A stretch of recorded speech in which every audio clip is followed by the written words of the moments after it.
ಕಾಯುವ ರಕ್ಷಕ ಉಂಟೆನಗೆ ಉಂಟೆನಗೆ ಉಂಟೆನಗೆ ಕಾಯುವ ರಕ್ಷಕ ಉಂಟೆನಗೆ ರಕ್ಷಿಸುವ ಎಂದಿಗೂ ಕಾಯುವ ರಕ್ಷಕ ಉಂಟೆನಗೆ ಉಂಟೆನಗೆ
ಏನಾದರೂ ನಾನು ನಂಬುವೆ ನನ್ನ ಪ್ರಿಯ ಯೇಸುವನೇ. ಒಂದು ಒಳ್ಳೆಯ ಸೇವಕರು ಡಾಕ್ಟರ್ D.S. ದಿನಕರನ್ ಅವರ ಹಾಡಿರೋ ಹಾಡಿನ ಇದು ಸಹ ದೇವರೊಂದು ಒಳ್ಳೆಯ ಅಂಶದೊಂದಿಗೆ ನಮಗೆ ಮಾತನಾಡುವರಾಗಿದ್ದಾರೆ. ಯಾಕಂತ ಹೇಳಿದ್ರೆ ವಾಕ್ಯವನ್ನು ಕೇಳುವ ನಿಮ್ಮೆಲ್ಲರ ಬದುಕಿನಲ್ಲಿ ಒಂದು ಬದಲಾವಣೆ ನಾವು ಹೊಂದಿದ್ದೀವಿ ಅಲ್ವಾ? ಬದಲಾವಣೆ ಹೊಂದಿದ್ದೀವಿ ತಾನೆ ನಾವೆಲ್ಲ. ವಾಕ್ಯವನ್ನು ಕೇಳುವಂಥ ನಾವೆಲ್ಲರೂ ಏನು ಮಾಡಿದ್ದೀವಿ? ಬದಲಾವಣೆ ಹೊಂದಿದ್ವಿ. ದೇವರ ವಾಕ್ಯದ ಒಳಗೆ ಇರುವ ರಹಸ್ಯಗಳನ್ನ ತಿಳಿಯೋದಕ್ಕೆ ನಾವು ಸಮಯ ಕೊಡಬೇಕು. ನೀವು ಸಮಯ ಕೊಡೋದಕ್ಕೆ ನಿಮ್ಮಿಂದ ಸಾಧ್ಯ ಇಲ್ಲ ಅಂಥೇಳಿ ದೇವರೇನು ಮಾಡ್ತಾರೆ, ಅಟ್ಲೀಸ್ಟ್ ವಾರಕ್ಕೆ ಒಂದು ದಿವಸ ಸಭೆಯನ್ನು ಸ್ಥಳಕ್ಕೆ ಬಂದು ಅಲ್ಲಿನಾರು ನೀವು ಸಮಯ ಏನು ಮಾಡಿ ಕೊಡಿ. ನಾವೆಲ್ಲ ನಾನು ಯಾವಾಗಲೂ ಹೇಳ್ತೀನಿ ನೋಡಿ, 24 ಗಂಟೆಯಲ್ಲಿ ಅಟ್ಲೀಸ್ಟ್ ನಾವು 2 ಗಂಟೆನಾರು 2 ಗಂಟೆ 40 ನಿಮಿಷ ಅದ್ರಲ್ಲಿ ದಶಮಭಾಗ ತೆಗಿಬೇಕು. ಪ್ರತಿಯೊಂದರಲ್ಲಿ ದಶಮಭಾಗ ತೆಗೆದಂಗೆ ಗಂಟೆಯಲ್ಲಿ ನೀವು ತೆಗಿಬೇಕು. 24 ಗಂಟೆ ಅಲ್ಲಿಗೆ 2 ಗಂಟೆ 40 ನಿಮಿಷ ದೇವರು ಕೊಡಬೇಕು. ಆದರೆ ನಾವಿರುವಂಥ ಈಗಿನ ಬ್ಯುಸಿ ಶೆಡ್ಯೂಲ್ ನಾವೆಲ್ಲ ಈಗ ನಾವೇನಾಗಿದ್ದೀವಿ, ದೇವರು ನಮ್ಮ ಹತ್ರ ಬಂದು ಮಾತನಾಡಬೇಕು, ನಾವು ದೇವ್ರ ಹತ್ರ ಮಾತಾಡೋಲ್ಲ, ಅಂಥ ಪರಿಸ್ಥಿತಿಗೆ ನಾವು ಹೋಗ್ಬಿಟ್ಟಿದ್ದೀವಿ ಈಗಲ್ಲ. ಅದರಿಂದ ದೇವರು ಇವತ್ತು ನಿಮಗೆ ಎಚ್ಚರಿಕೆ ಪಡಿಸಿ ಒಂದು ವಿಷಯದ ಕುರಿತು ಮಾತನಾಡ್ತಾರೆ. ನಮಗೆಲ್ಲರಿಗೂ ಬಹಳ ಇಷ್ಟವಾದಂತೂ ಅಂತೂ ಅದು ಬಹಳ ನಮಗೆ ಬೇಕಾಗಿರುವಂಥದ್ದು ಐಶ್ವರ್ಯ. ನಾನು ಕಳೆದ ವಾರದಲ್ಲಿ ನಿಮ್ಗೆ ಏನಂತ ಹೇಳಿದೆ, ಐಶ್ವರ್ಯದ ಕುರಿತು ನಿಮ್ಮೊಂದಿಗೆ ಮಾತನಾಡ್ತೀನಿ. ನಾನು ಹೇಳಿದಲ್ಲ, ದೇವರು ನಿಮ್ಗೆ ಹೇಳಿಸಿರೋದು. ಯಾಕಂದರೆ ಇವತ್ತು ಐಶ್ವರ್ಯದ ಕುರಿತು ನಮಗೆ ಸರಿಯಾದ ಒಂದು ತಿಳುವಳಿಕೆ ಇಲ್ಲದ ಕಾರಣ ನಾವೆಲ್ಲ ದಾರಿ ತಪ್ತಾ ಇದ್ದೀವಿ. ವಾಕ್ಯನ ಧ್ಯಾನಿಸುವಾಗ ನಾನು ಯಾವಾಗಲೂ ಹೇಳ್ತೀನಿ ನಿಮಗೆ, ಯಾರು ಏನು, ಯಾವಾಗ, ಯಾಕೆ, ಹೇಗೆ, ಎಲ್ಲಿ 6 ಪ್ರಶ್ನೆ ಹಾಕಬೇಕು. ಏನು, ಒಂದು ವಾಕ್ಯನ ನೀವು ಈ 6 ಪ್ರಶ್ನೆಯೊಂದಿಗೆ ನೀವು ಅದನ್ನು ಆ ವಾಕ್ಯದ ಅರ್ಥ ಏನು, ಯಾಕಂತ ಹೇಳಿದ್ರೆ ವಾಕ್ಯದ ಬಲದಿಂದ ಇಂದು ನಾವೆಲ್ಲ ಆಶೀರ್ವಾದನ ಹೊಂದ್ಕೊಂಡಿದ್ದೀವಿ, ಸಮೃದ್ಧಿನ ಹೊಂದ್ಕೊಂಡಿದ್ದೀವಿ, ಬೆಳವಣಿಗೆ ಆಗಿದ್ದೀವಿ, ಬದಲಾವಣೆ ಆರೋಗ್ಯದಲ್ಲಿ ಬಂದೈತೆ, ಎಲ್ಲವೂ ವಾಕ್ಯದ ಕೃಪೆಯಿಂದ. ಹಲ್ಲೆಲೂಯಾ. ಬೇರೆ ಯಾವುದನ್ನ ಇದೆಯಾ? ಬೇರೆ ಯಾವುದನ್ನ ಇದ್ರೆ ಹೇಳ್ಬೋದು ನೀವು. ಅಲ್ಲಿಗೆ ನಾವೆಲ್ಲ ಯಾವುದರಿಂದ ಬಲ ಹೊಂದಿದ್ದೀವಿ? ವಾಕ್ಯದಿಂದ. ಹಲ್ಲೆಲೂಯಾ. ಈಗ ವಾಕ್ಯದ ರಹಸ್ಯ ತಿಳಿಯಬೇಕು ಅಂದರೆ ಕಷ್ಟಪಡಬೇಕು. ಏನು ಪಡಬೇಕು? ಸಮಯ ಕೊಡಬೇಕು. ಹುಟ್ಟಿದ ನಂತರ ನಮಗೆಲ್ಲ ನಾವೆಲ್ಲ ಬೆಳೀತಾ ಇದ್ದೀವಿ. ಹುಟ್ಟಿದಾಗಿಂದ ಒಂದು ಮಗು ಐದ, ಇವಾಗ ಹಂಗೆ ಬೆಳ್ಕೊಂಡು ಇಲ್ಲಿವರೆಗೂ ನಾವು ಬಂದಿದ್ದೀವಿ. ಬೆಳೆದು ಬಂದ ಮೇಲೆ ನಮಗೆಲ್ಲ ಬದುಕೋದಕ್ಕೆ ಒಂದು ಜವಾಬ್ದಾರಿ ಬರುತ್ತೆ. ಒಂದು ಸರಿಯಾದ ವಯಸ್ಸಿಗೆ ಬಂದಾಗ ನಮಗೇನು ಬರುತ್ತೆ? ಜವಾಬ್ದಾರಿ ಒಂದು ಬರುತ್ತೆ. ಈ ಜವಾಬ್ದಾರಿನ ನಾವು ನೆರವೇರಿಸಬೇಕು ಅಂತ ಹೇಳಿದ್ರೆ ನಾವೇನು ಮಾಡಬೇಕು? ಉದ್ಯೋಗ ಮಾಡಬೇಕು. ಉದ್ಯೋಗ ಮಾಡಿದಿರ ನಾನು ಯಾವುದೇ ಒಂದು ಜವಾಬ್ದಾರಿ ಮಾಡ್ತೀನಿ ಅಂತ ಹೇಳೋರು ಯಾರನ್ನ ಇದ್ದೀರಾ ಇಲ್ಲಿ? ಸಾಧ್ಯನಾ? ಈಗ ಜವಾಬ್ದಾರಿ ನಮಗೆ ಬಂದ ಮೇಲೆ ನಾವು ಉದ್ಯೋಗ ಮಾಡಬೇಕು. ಯಾವ ಜವಾಬ್ದಾರಿ ಬರುತ್ತೆ? ಸ್ತ್ರೀ ಪುರುಷ ಒಂಟಿಯಾಗಿದ್ರು ಅಲ್ವಾ? ಇವರಿಬ್ಬರನ್ನ ಸೇರಿಸಿದ್ಯಾರು? ದೇವರು. ಸೇರಿದ ಮೇಲೆ ಇವರಿಬ್ಬರಿಗೆ ಇವಾಗ ಏನು ಬಂದಿದೆ? ಹೆಂಡ್ತಿನ ಸಾಕಬೇಕು ಅಂತ ಯಾರಿಗೆ ಜವಾಬ್ದಾರಿ? ಗಂಡನಿಗೆ. ಹೆಂಡ್ತಿಗೆ ಏನಿರ್ಬೇಕು ಅವಾಗ? ಗಂಡ ಏನೋ ಹೆಂಡ್ತಿನ ಸಾಕಬೇಕು ಅನ್ನೋ ಜವಾಬ್ದಾರಿ. ಆದರೆ ಹೆಂಡ್ತಿಗೆ ಏನಿರಬೇಕು? ನಾವು ನಮ್ಮದಾಗ ಕೂತ್ಕೊಂಡು ತಿಂತಾ ಇರ್ತೀವಪ್ಪ, ಅವನದೇ ಜವಾಬ್ದಾರಿ, ಅವನೇ ಮಾಡಲಿ ಹಂಗಂತಾನ? ಸೊ ಹೆಂಡ್ತಿನ ಅವನ ಜವಾಬ್ದಾರಿಯಿಂದ ನೋಡ್ಕೋಬೇಕು ಅಂದರೆ ಒಂದೇ ಶರೀರವಾಗಿ ನಿಮ್ಮನ್ನು ಸೇರಿಸಿರುವಂಥ ದೇವರು ಅರ್ಥ ಏನು ಅಂತೇಳಿ, ನೀನು ಗಂಡನಿಗೋಸ್ಕರ ಏನು ಮಾಡಬೇಕು? ನಿನಗೆ ಜವಾಬ್ದಾರಿ ಕೊಡೆ. ಅವನಿಗೆ ಸಂಪಾದನೆ ಮಾಡಬೇಕು ಅಂದರೆ ನೀನು ಅವನಿಗೆ ಶಾರೀರಿಕವಾದ ಬಲ ಬೇಕು ಅಂದರೆ ಅಡಿಗೆ ಮಾಡೋದ್ರಿಂದ ಹಿಡಿದು ಮನೆ ಕೆಲಸದಿಂದ ಎಲ್ಲವೂ ಮಾಡಿಕೊಂಡು, ಕೆಲವರು ಈಗ ನಮ್ಮ ಪರಿಸ್ಥಿತಿಯಲ್ಲಿ ಗಂಡ ಹೆಂಡತಿ ಇಬ್ಬರು ದುಡಿಮೆ ಮಾಡಿಕೊಂಡು ಇಬ್ಬರು ಏನು ಮಾಡ್ತಾರೆ? ಸಂಸಾರ ಅನ್ನೋದನ್ನು ಕಟ್ಕೊಂಡು ಹೋಗ್ತಾರೆ. ಅಂದರೆ ಜವಾಬ್ದಾರಿ. ಸೊ ಈ ಜವಾಬ್ದಾರಿ ಬಂದ ಮೇಲೆ ಮನುಷ್ಯನಿಗೆ ಮುಖ್ಯವಾಗಿ ಕಾಣಲ್ಪಡುವುದು ಏನು ಅಂತ ಹೇಳಿದ್ರೆ ಹಣ. ಯಾವುದು? ಈ ಹಣದ ರೂಪ, ಹಣಕ್ಕೆ ಇನ್ನೊಂದು ಹೆಸರು, ಹಣಕ್ಕೆ ಇನ್ನೊಂದು ನಾವು ಹೇಳಬೇಕು ಅಂದರೆ ಐಶ್ವರ್ಯ. ಏನಂತೆ? ಐಶ್ವರ್ಯ ಅಂತ ಹೇಳ್ತೀವಿ. ಹಣದ ಅಗತ್ಯ ಪ್ರತಿಯೊಬ್ಬರಿಗೂ ಇದೆ ಅಲ್ವಾ? ಇಲ್ಲಾಂದರೆ ಆಗುತ್ತಾ? ಏಸು ಇರ್ತಾರೆ ಭೂಮಿ ಮೇಲೆ ಇದ್ದಾಗ ಅವರು ಒಂದು ಊರನ್ನ ಬಿಟ್ಟು ಇನ್ನೊಂದು ಊರಿಗೆ ಹೋಗ್ಬೇಕಿದ್ರೆ ಸುಂಕ ಕೊಡಬೇಕಿತ್ತು. ಏನು ಬೇಕಿತ್ತು? ಆಗ ಸುಂಕ ಕೊಡಬೇಕಾದ್ರೆ ಏನು ಮಾಡಬೇಕಿತ್ತು? ಒಂದು ಮೀನಿಗೆ ಹೇಳಿದ್ರು, ಮೀನು ಬಾಯಲ್ಲಿ ಒಂದು ನಾಣ್ಯ ಇಟ್ಟಿದ್ರು. ಅಲ್ಲಿ ಯಾಕಂದ್ರೆ ಅವರೇನು ಕೆಲಸಕ್ಕೆ ಹೋಗ್ತಾ ಇರಲಿಲ್ಲ, ಅವ್ರ ಕೆಲಸನೇ ಬೇರೆ ಇತ್ತಲ್ಲ, ಪರಲೋಕ ರಾಜ್ಯದ ಕೆಲಸ ಮಾಡ್ತಿದ್ರು. ಇವಾಗ ಕಾಸು ಬೇಕು. ದೇವರಾಗಿರೋದಕ್ಕೆ ಮೀನು ಬಾಯಲ್ಲಿ ಏನು ಮಾಡಿದ್ರು? ಒಂದು ನಾಣ್ಯನ ಇಟ್ಟಿದ್ರು, ತೊಗೊಂಬಂದು ಅದನ್ನು ತೊಗೊಂಡೋಗಿ ಕೊಡಪ್ಪ ಅವನಿಗೆ ಅಂದರು ಅಲ್ವಾ? ಇವತ್ತು ನೀನು ನಾನು ಏನು ಮಾಡ್ಬೋದು? ಏಸಪ್ಪ ಮಾಡಿದ್ದಾರೆ ಅಂತೇಳಿ ನೀನು ಮೀನು ಬಾಯಲ್ಲಿ ಹೋಗಿ ನೋಡ್ತೀಯಾ? ಕಷ್ಟ. ಅರ್ಥ ಏನು? ನಾವೆಲ್ಲ ದುಡಿಮೆ ಮಾಡೋಕ್ಕೆ ಬರ್ತಾ ಇದ್ವಿ. ದುಡಿಮೆಯಿಂದ ಹಣ ಬೇಕು, ಹಣದಿಂದ ನಮಗೆ ಐಶ್ವರ್ಯ ಬರುತ್ತೆ.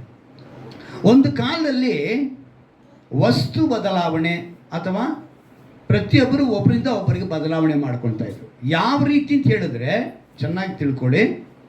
ಇವತ್ತು ನಾನು ಟೊಮೆಟೊ ಬೆಳೀತಾ ಇದ್ದೀನಿ, ಈರುಳ್ಳಿ ಬೆಳೆಯೋನಿಗೆ ಕೊಡ್ತಾ ಇದೆ. ಏನು ಕೊಡ್ತಾ ಇದೆ? ಈರುಳ್ಳಿ ಬೆಳೆಯೋನಿಗೆ. ಧಾನ್ಯ ಬೆಳೆಯೋನಿಗೆ ಕೊಡ್ತಾ ಇದೆ, ಅಕ್ಕಿ ಬೆಳೆಯೋನಿಗೆ ಕೊಡ್ತಾ ಇದೆ, ರಾಗಿ ಬೆಳೆಯೋನಿಗೆ ಕೊಡ್ತಾ ಇದೆ. ಟೊಮೆಟೊನ ರಾಗಿ ಕೊಡ್ತಾ ಇದ್ದ, ಭತ್ತ ಕೊಡ್ತಿದ್ದ, ಈರುಳ್ಳಿ ಕೊಡ್ತಾ ಇದ್ದ. ಈ ರೀತಿಯೇ ಮೊದಲನೇದಾಗಿ ದೇವರು ಉಂಟು ಮಾಡಿದ ಸೃಷ್ಟಿಯ ಕ್ರಮ. ಎಲ್ಲರೂ ಕೂಡ ತಮ್ಮಲ್ಲಿ ಬೆಳೆದದನ್ನ ಅವ್ರಿಗೆ ಕೊಟ್ಟರು, ಅವರು ಬೆಳೆದದನ್ನ ಇವ್ರಿಗೆ ಕೊಟ್ಟರು. ಹೀಗೆ ಕಾಲಗಳು ಬದಲಾಗ್ತಾ ಯಾಕಂದರೆ ಒಬ್ಬ ಆಳ್ವಿಕೆಯವ್ರನ್ನ ನಡೆಸೋನು ಬೇಕು. ಒಂದು ಚಿಕ್ಕ ಹಳ್ಳಿ ಆದರೆ ಇವತ್ತು ನಾವೇನು ಹೇಳ್ತೀವಿ? ಗ್ರಾಮ ಪಂಚಾಯಿತಿ ಅಲ್ವಾ? ಅದಕ್ಕಿಂತ ಮುಂಚೆ ಏನು ಮಾಡ್ತಾ ಇದ್ರು? ಗ್ರಾಮ ಪಂಚಾಯಿತಿಗಿಂತ ಮುಂಚೆ ಏನು ಮಾಡ್ತಿದ್ರು? ಅಶ್ವತ್ಥ ಕಟ್ಟೆ ಮೇಲೆ ಪಂಚಾಯಿತಿ ಕಟ್ಟೆ. ಅಲ್ಲಿ ಯಾರು ಮಾಡ್ತಾ ಇದ್ರು? ಊರಿನ ಒಡೆಯನೋ, ಸರ್ಪಂಚೋ, ಅಥವಾ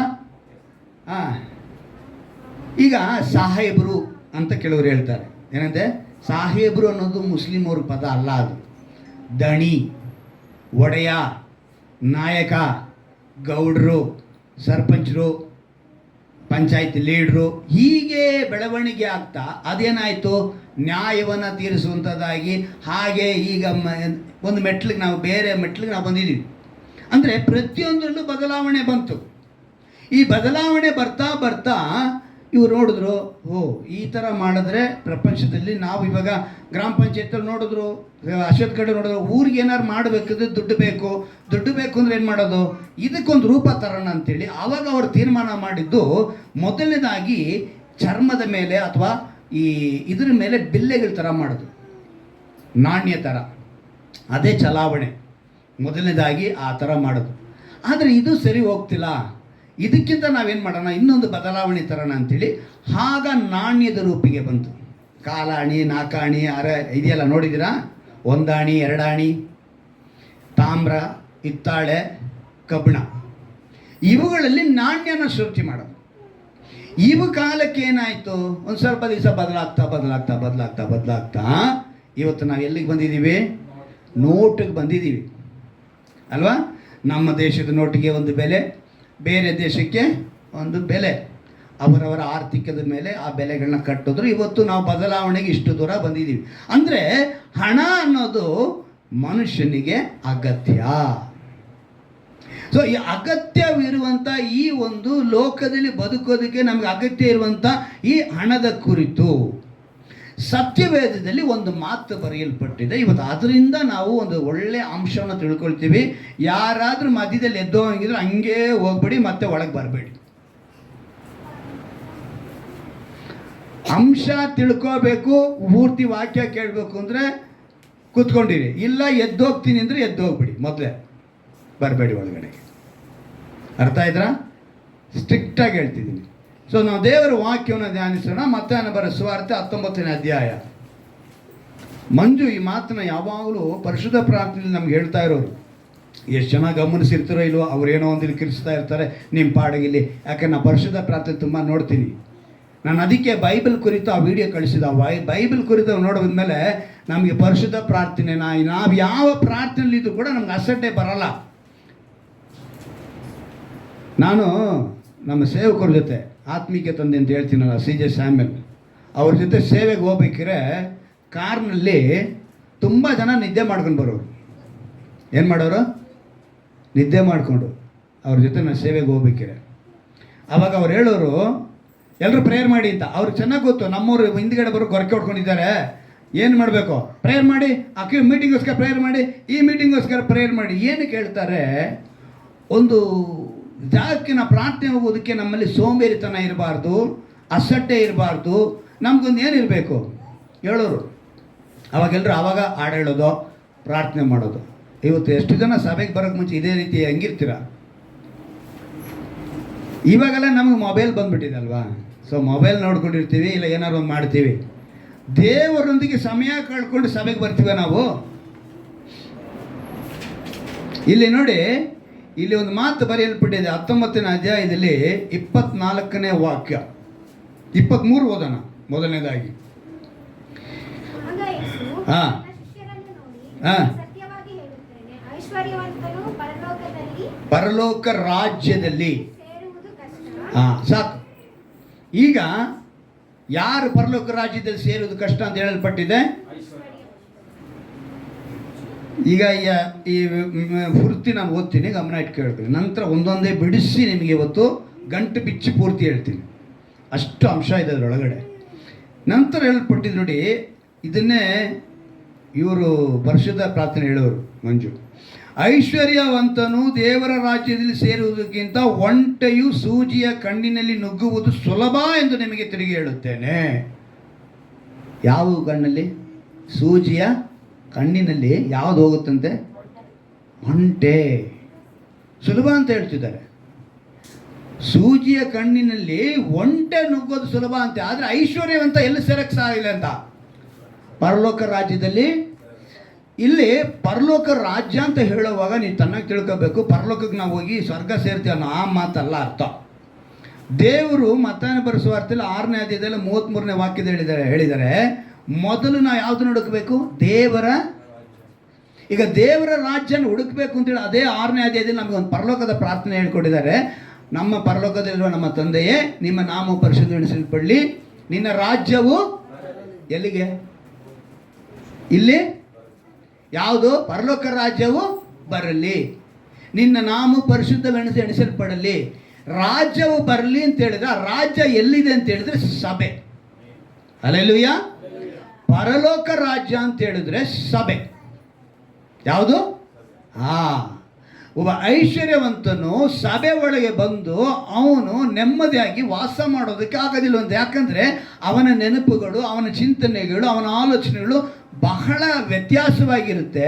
ಎಲ್ಲರೊಂದಿಗೆ ಸಮವಾಗಿರುವುದಕ್ಕೆ ಕಷ್ಟ, ಎಲ್ಲರೊಂದಿಗೆ ಬೆರೆಯುವುದಕ್ಕೆ ಕಷ್ಟ. ಯಾಕಂತ ಹೇಳಿದ್ರೆ ಇವತ್ತಿನ ಸ್ಥಿತಿ ಹಾಗೇ ಇದೆ. ಒಂದೊಂದು ಬಟ್ಟೆ ಧರಿಸ್ಕೊಂಡವರು ಒಂದೊಂದು ಬಟ್ಟೆ ಧರಿಸಿದವ್ರ ಜೊತೆನೇ ಕೂತ್ಕೊಳ್ಳೋದು, ಅವರ ಸ್ಟೇಟಸ್ ತಕ್ಕನಾಗೆ ಒಬ್ರಿಗೊಬ್ರು ಕೈ ಕುಲುಕೋದು, ಅವರಿಗೆ ಯಾರು ಇಷ್ಟ ಇದ್ದಾರೋ ಅವ್ರ ಜೊತೆನೇ ಅವರು ಪಳಗೋದು. ಸಭೆಗೆ ಯಾರು ಬಂದರೂ ಕೂಡ, ನಿಮಗೆ ಎಷ್ಟೋ ಸಲ ನಾನು ಹೇಳಿದ್ದೀನಿ, ಯಾರು ಬಂದರೂ ಕೂಡ ನೀವೆಲ್ಲರೂ ಕೂಡ ಅವರ ಮೇಲೆ ಪ್ರೀತಿ ತೋರಿಸೋದಕ್ಕೆ ಒಂದೇ ದಾರಿ ಇರೋದು, ಅವ್ರನ್ನೊಂದಿಗೆ ಚೆನ್ನಾಗಿ ಮಾತನಾಡಬೇಕು, ಒಬ್ಬರೊಂದಿಗೆ ಒಬ್ಬರು ಮಾತನಾಡಬೇಕು. ಏನೋ ಬಂದೆ ಕುಳಿತೆ ಕೇಳಿದೆ ಹೋದೆ ಅಂತ ಹೇಳಿದ್ರೆ ನೀವೆಲ್ಲಿ ಪ್ರೀತಿನ ತೋರಿಸ್ತಿದ್ದೀರಾ?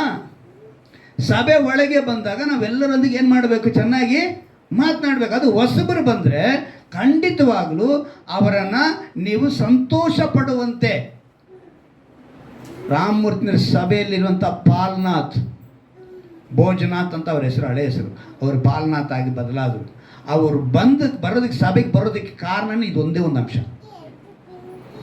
ಅವ್ರನ್ನ ಬಂದು ಎಲ್ಲರೂ ಇಷ್ಟಪಟ್ಟು ಮಾತನಾಡೋದ್ರಂತೆ. ಆ ಒಂದು ಕಾರಣಕ್ಕೆ ದೇವ್ರನ್ನ ಹುಡುಗದೆ ಅಂತ ಹೇಳ್ತಾರೆ ಪಾಲ್ನಾಥ್. ಅಂದರೆ ನೀವು ಮಾತನಾಡೋ, ನೀವು ಪ್ರೀತಿ ತೋರಿಸೋದ್ರಲ್ಲಿ ಒಂದು ಆತ್ಮ ರಕ್ಷಣೆ ಹೊಂದುತ್ತೆ ಅಲ್ವಾ? ಈಗ ಪರಲೋಕ ರಾಜ್ಯ ಅನ್ನೋದು ಅದನ್ನೇ. ಸಭೆಯಲ್ಲಿ ನಾವೇನಾಗಬೇಕು? ಎಲ್ಲರೂ ಸೇರಬೇಕು, ಪರಲೋಕ ರಾಜ್ಯದಲ್ಲಿ ಇರಬೇಕು. ಅಂದರೆ ಅಲ್ಲಿಗೆ ಐಶ್ವರ್ಯವಂತನು ಯಾವುದ್ರಲ್ಲಿ ಸೇರೋದು ಕಷ್ಟ ಅಂತ ಹೇಳಿದ್ದು? ಪರಲೋಕ ರಾಜ್ಯ ಅಂದರೆ ಸಭೆ. ಸರಿ, ಇವಾಗ ಇಲ್ಲಿಗೆ ನಿಲ್ಲಿಸ್ಕೊಳ್ಳೋಣ. ಇವಾಗ ಇಲ್ಲಿ ಮುಖ್ಯವಾಗಿ ನಾವು ಗಮನಿಸಬೇಕಾಗಿರೋದು, ಈಗ ನಿಮ್ಮನ್ನೊಂದು ಪ್ರಶ್ನೆ ಕೇಳ್ತೀನಿ. ಐಶ್ವರ್ಯ ಅನ್ನೋದಕ್ಕೆ ನಿಮ್ಮ ಪ್ರಕಾರ ಒಂದು ಅಳತೆ ಹೇಳಿ. ಅಳತೆ ಎಷ್ಟಿದ್ರೆ ಐಶ್ವರ್ಯವಂತರು ಅಂತ ನೀವು ಹೇಳ್ತೀರಾ? ನೀವೆಲ್ಲ ನಿಮ್ಮ ಮೈಂಡಲ್ಲಿ ಏನಾರು ಇದ್ರೆ ಹೇಳ್ಬೋದು. ಎಷ್ಟಿದ್ರೆ ಐಶ್ವರ್ಯವಂತ ಅಂತ ಹೇಳ್ತೀರಾ? ಹಾಂ, ದ್ರಾಕ್ಷಿಗಟ್ಟಲೆ, ಗೋಟಿಗಟ್ಟಲೆ. ಇದಕ್ಕೆ ಒಂದು ಸಾಮಾನ್ಯದ ಪದ ಏನು ನಾವು ಬಳಕೆಯಲ್ಲಿ ಹೇಳ್ಬೇಕಾದ್ರೆ, ಇರುವುದಕ್ಕಿಂತ ಹೆಚ್ಚಾಗಿದೆ. ಎಷ್ಟು ಇರಬೇಕೋ ಅದಕ್ಕಿಂತ ಹೆಚ್ಚಿದ್ರೆ ಏನರ್ಥ? ಐಶ್ವರ್ಯವಂತ ಅಂತ ಅರ್ಥ ಅಲ್ವಾ? ಎಷ್ಟು ಇರಬೇಕೋ ನಮ್ಗೆ ಅಷ್ಟಿದ್ರೆ ಅದು ಓಕೆ, ಆದರೆ ಅದಕ್ಕಿಂತ ಹೆಚ್ಚಾಗಿರೋನು ಯಾರೋ ಐಶ್ವರ್ಯವಂತ ಅಂತ ಹೇಳ್ತೀವಿ. ನೀವು ವಿಶ್ವಾಸಿಗಳು ಹೇಳಿರೋ ಮಾತೇ ಇದು ಅಲ್ವಾ? ಈಗ ಒಂದು ಸೈಟ್ ಇದೆ, 2 ಸೈಟ್ ಇದ್ದರೆ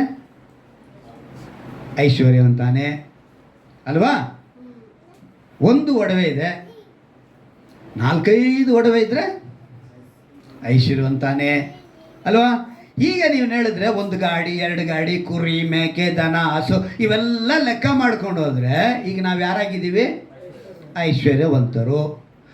ಅಂದರೆ ನಮ್ಗೆ ಇರಬೇಕಾಗಿಂತ ಹೆಚ್ಚಿಗಿದೆ. ಸೊ ನಾವೇನಾಗಿದ್ದೀವಿ ಇವಾಗ? ಐಶ್ವರ್ಯವಂತನು. ಈಗ ಈ ವಾಕ್ಯದ ಪ್ರಕಾರ ನೀವೆಲ್ಲ ಎಲ್ಲಿಗೆ ಹೋಗೋದು? ನನಗೆ ಹೇಳಬೇಕು. ಈ ವಾಕ್ಯ ಏನಂತ ಹೇಳಿದೆ? ಈಗ ನಾನು ಆ ಲಿಸ್ಟಿಗೆ ಬರಲ್ಲ ನೋಡಿ, ಚೆನ್ನಾಗಿ ಗಮನಿಸ್ಕೊಳ್ಳಿ. ನನಗೆ ಸ್ವಂತ ಮನೆ ಇಲ್ಲ, ಏನಿಲ್ಲ, ಸ್ವಂತ ಮನೆ ಇಲ್ಲ, ಸ್ವಂತ ಸಭೆ ಇಲ್ಲ, ಸ್ವಂತ ಗಾಡಿ ಇಲ್ಲ, ಸ್ವಂತ ಹೆಂಡತಿ, ಸ್ವಂತ ಮಕ್ಕಳಿದ್ದಾರೆ, ಸ್ವಂತ ಅಮ್ಮ ಇದ್ದಾರೆ. ಹಲ್ಲೆಲೂಯಾ. ಸೊ ನಿಮಗೆಲ್ಲ ಯಾರಿದ್ದಾರೆ? ಸ್ವಂತ ಹೆಂಡತಿ ಇದ್ದಾರೆ, ಸ್ವಂತ ಮಕ್ಕಳಿದ್ದಾರೆ, ಸ್ವಂತ ಅಮ್ಮ ಇದ್ದಾರೆ, ಸ್ವಂತ ಸೈಟ್ ಇದೆ, ಸ್ವಂತ ಮನೆ ಇದೆ, ಸ್ವಂತ ಗಾಡಿ ಇದೆ, ಎಲ್ಲ ಇದೆ. ಸೊ ಈಗ ನಾನು ಹೇಳಬೇಕು ಇಲ್ಲ ನೀವೇನು ಹೇಳಬೇಕು ಅಲ್ವಾ? ಈಗ ಈ ಪ್ರಶ್ನೆಯಲ್ಲಿ ಇವಾಗ ನಾವು ವಾಕ್ಯನ ಓದಿದ್ದೀವಿ, ದೇವರು ಇದರಲ್ಲಿ ಹೇಳಿರೋದು, ಈ ಮಾತನ್ನು ಹೇಳಿರೋದು ದೇವರೇ, ಬೇರೆ ಯಾರು ಅಲ್ಲ, ಶಿಷ್ಯರು ಅಲ್ಲ. ಶಿಷ್ಯರಿಗೇನೆ ಹೇಳ್ತಾ ಇರೋದು ಅವರು. ಯೇಸು ತನ್ನ ಶಿಷ್ಯರನ್ನು ನೋಡಿ ಹೇಳಿದಂಥ ಮಾತೇ ಇದು. ಐಶ್ವರ್ಯವಂತನು ಎಲ್ಲಿ ಸೇರಲ್ಲ? ಪರಲೋಕ ರಾಜ್ಯ ಸೇರೋದು ಕಷ್ಟ ಅಂತ ಹೇಳ್ಬಿಟ್ಟು. ಏನಂತೆ? ಕಷ್ಟ ಅಂತ ಹೇಳಾಯ್ತು. ಇರಬೇಕಾಗಿಂತ ಸರಿ, ಈಗ ಅದೆಲ್ಲ ಬಿಟ್ಬಿಡೋಣ. ಸರಿ, ನಾವು ನಮ್ಮ ಪಾಯಿಂಟಿಗೆ ಬರೋಣ. ನಮಗೆ ಸತ್ಯವೇದದಲ್ಲಿ ಒಂದು ಮಾತು ಬರೆಯಲ್ಪಟ್ಟಿದೆ ಪರಲೋಕದ ಪ್ರಾರ್ಥನೆಯಲ್ಲಿ. ಏನಂತ ಹೇಳ್ತಾರೆ? ನಮ್ಮ ಅನುದಿನದ ಆಹಾರವನ್ನು ನಮಗೆ ಅಲ್ವಾ. ಈಗ ಯಾರ ಮನೆಯಲ್ಲೂ ಅಕ್ಕಿ ಇಲ್ವಾ? ನಾಳೆ ಬೇಕಾಗಿರೋದು 1 ತಿಂಗಳಿಗೆ 2 ತಿಂಗಳಿಗೆ ರೇಷನ್ ತಗೊಳ್ತೀವೋ ಇಲ್ವಾ ನಾವು? ಈಗೇನರ್ಥ ಅವಾಗ? ಐಶ್ವರ್ಯ ಅಂತಿರ್ತಾನೆ. ಈಗ ಸತ್ಯವೇದದ ವಾಕ್ಯದ ಪ್ರಕಾರ ನಾವು ಅನುದಿನದ ಆಹಾರ ನಮಗೆ ದಯಪಾಲಿಸಂತ ಹೇಳುವಂಥ ನಮ್ಮ ಬಾಯಿಗಳಲ್ಲೇ ನಾವೇನು ಮಾಡ್ತಾ ಇದ್ದೀವಿ? ಈಗ ನಮ್ಮ ಮನೇಲಿ ರೇಷನ್ ತುಂಬ ಸಿಕ್ಕಿದೀವ ಇಲ್ವೋ?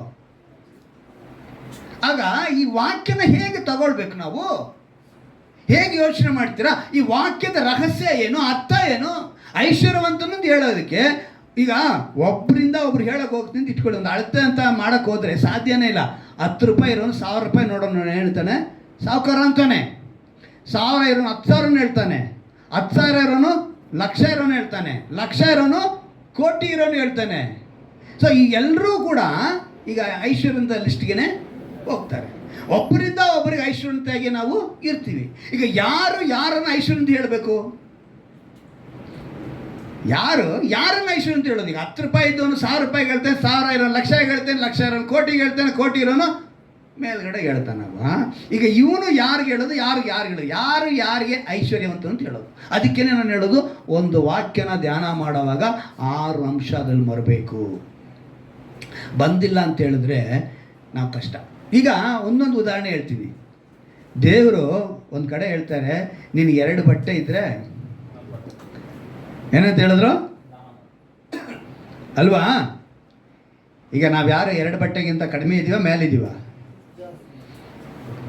ನಾನು ಬೆಳಿಗ್ಗೆ ನಮ್ಮ ಮನೆಯವ್ರಿಗೆ ಹೇಳಿದೆ, ನೋಡು ಇಷ್ಟೊಂದು ಕಲರ್ ಬಟ್ಟೆ ಇದೆ, ನನಗೆ ಹಾಕಕ್ಕೆ ಏನಿಲ್ಲ, ಸ್ಥಳ ಇಲ್ಲ, ನಾನು ಎಲ್ಲ ಹಾಕೊಂಡು ಹೋಗಲಿ. ಒಂದು ಸಭೆಗೆ ಬರ್ತೀನಿ, ನೆಕ್ಸ್ಟ್ ಯೂನಿಫಾರ್ಮ್ ಏನು ಮಾಡ್ತೀನಿ? ಯೂನಿಫಾರ್ಮ್ ಬಿಟ್ಟರೆ ವಾರಕ್ಕೊಂದ್ಸಲಿ ಕಲರ್ ಬಟ್ಟೆ ಹಾಕೋದು ನಾನು. ಮಿಕ್ಕಿದ ದಿವಸ ಎಲ್ಲ ವೈಟು. ನಮ್ಮ ಡ್ರೈವರಿಂಗ್ ಕೆಲಸಕ್ಕೆ ಮನೆಗೆ ಅಂದರೆ ಬಟ್ಟೆಗಳು ನೋಡ್ಬಿಟ್ಟು ಹೇಳಿದೆ. ಈಗ ಈಗ ದೇವರ ವಾಕ್ಯದ ಪ್ರಕಾರ ಬರಬೇಕಿದ್ರೆ ಬಟ್ಟೆ ಇಲ್ಲದವನು 2 ಜೊತೆ ಬಟ್ಟೆಯವರು ನೋಡಿ ಏನು ಹೇಳ್ತಾನೆ? ಇರೋನು ಅಂತಾನೆ. ಏನಂತ ಹೇಳ್ತಾನೆ? ಇರೋನು ಅಂತಾನೆ ಅಲ್ವಾ? ಈಗ ಫುಟ್ಪಾತಲ್ಲಿ ಮಲಗಿರ್ತಾನೆ, ಅವನು ನೋಡಿ ಹೇಳ್ತಾನೆ ಅವನು ಮನೇಲಿದ್ದಾನೆ. ಅವನು ಬಾಡಿಗೆ ಮನೇಲಿದ್ದರೂ ಕೂಡ ಇರೋನು. ಬಾಡಿಗೆ ಮನೇಲಿ ಇರೋನು ಹೇಳ್ತಾನೆ, ಸ್ವಂತ ಮನೇಲಿ ನೋಡಿ ಅವನ್ನ ಇರೋನು ಅಂತಾನೆ. ನಡ್ಕೊಂಡು ಹೋಗೋನು, ಸೈಕಲ್ನ ಹೋಗೋನು ನೋಡಿ ಏನಂತಾನೆ? ಇರೋನು ಅಂತಾನೆ. ಸೈಕಲಲ್ಲಿ ಹೋಗೋನು, ಬೈಕಲ್ಲಿ ಹೋಗೋಣ, ಬೈಕಲ್ಲಿ ಹೋಗೋನು, ಕಾರ್ನಲ್ಲಿ ಹೋಗೋಣ. ಕಾರ್ನಲ್ಲಿ ಹೋದ್ಮೇಲೆ ಇಷ್ಟಕ್ಕೆ ನಿಲ್ಸಲ್ಲ. 3 ಲಕ್ಷದ ಕಾರು, 50,000 ರೂಪಾಯಿ ಕಾರು, 10 ಲಕ್ಷದ ಕಾರು, 1 ಕೋಟಿ ಕಾರು, 10 ಕೋಟಿ ಕಾರು, ಹೀಗೆ ಹೋಗುತ್ತೆ.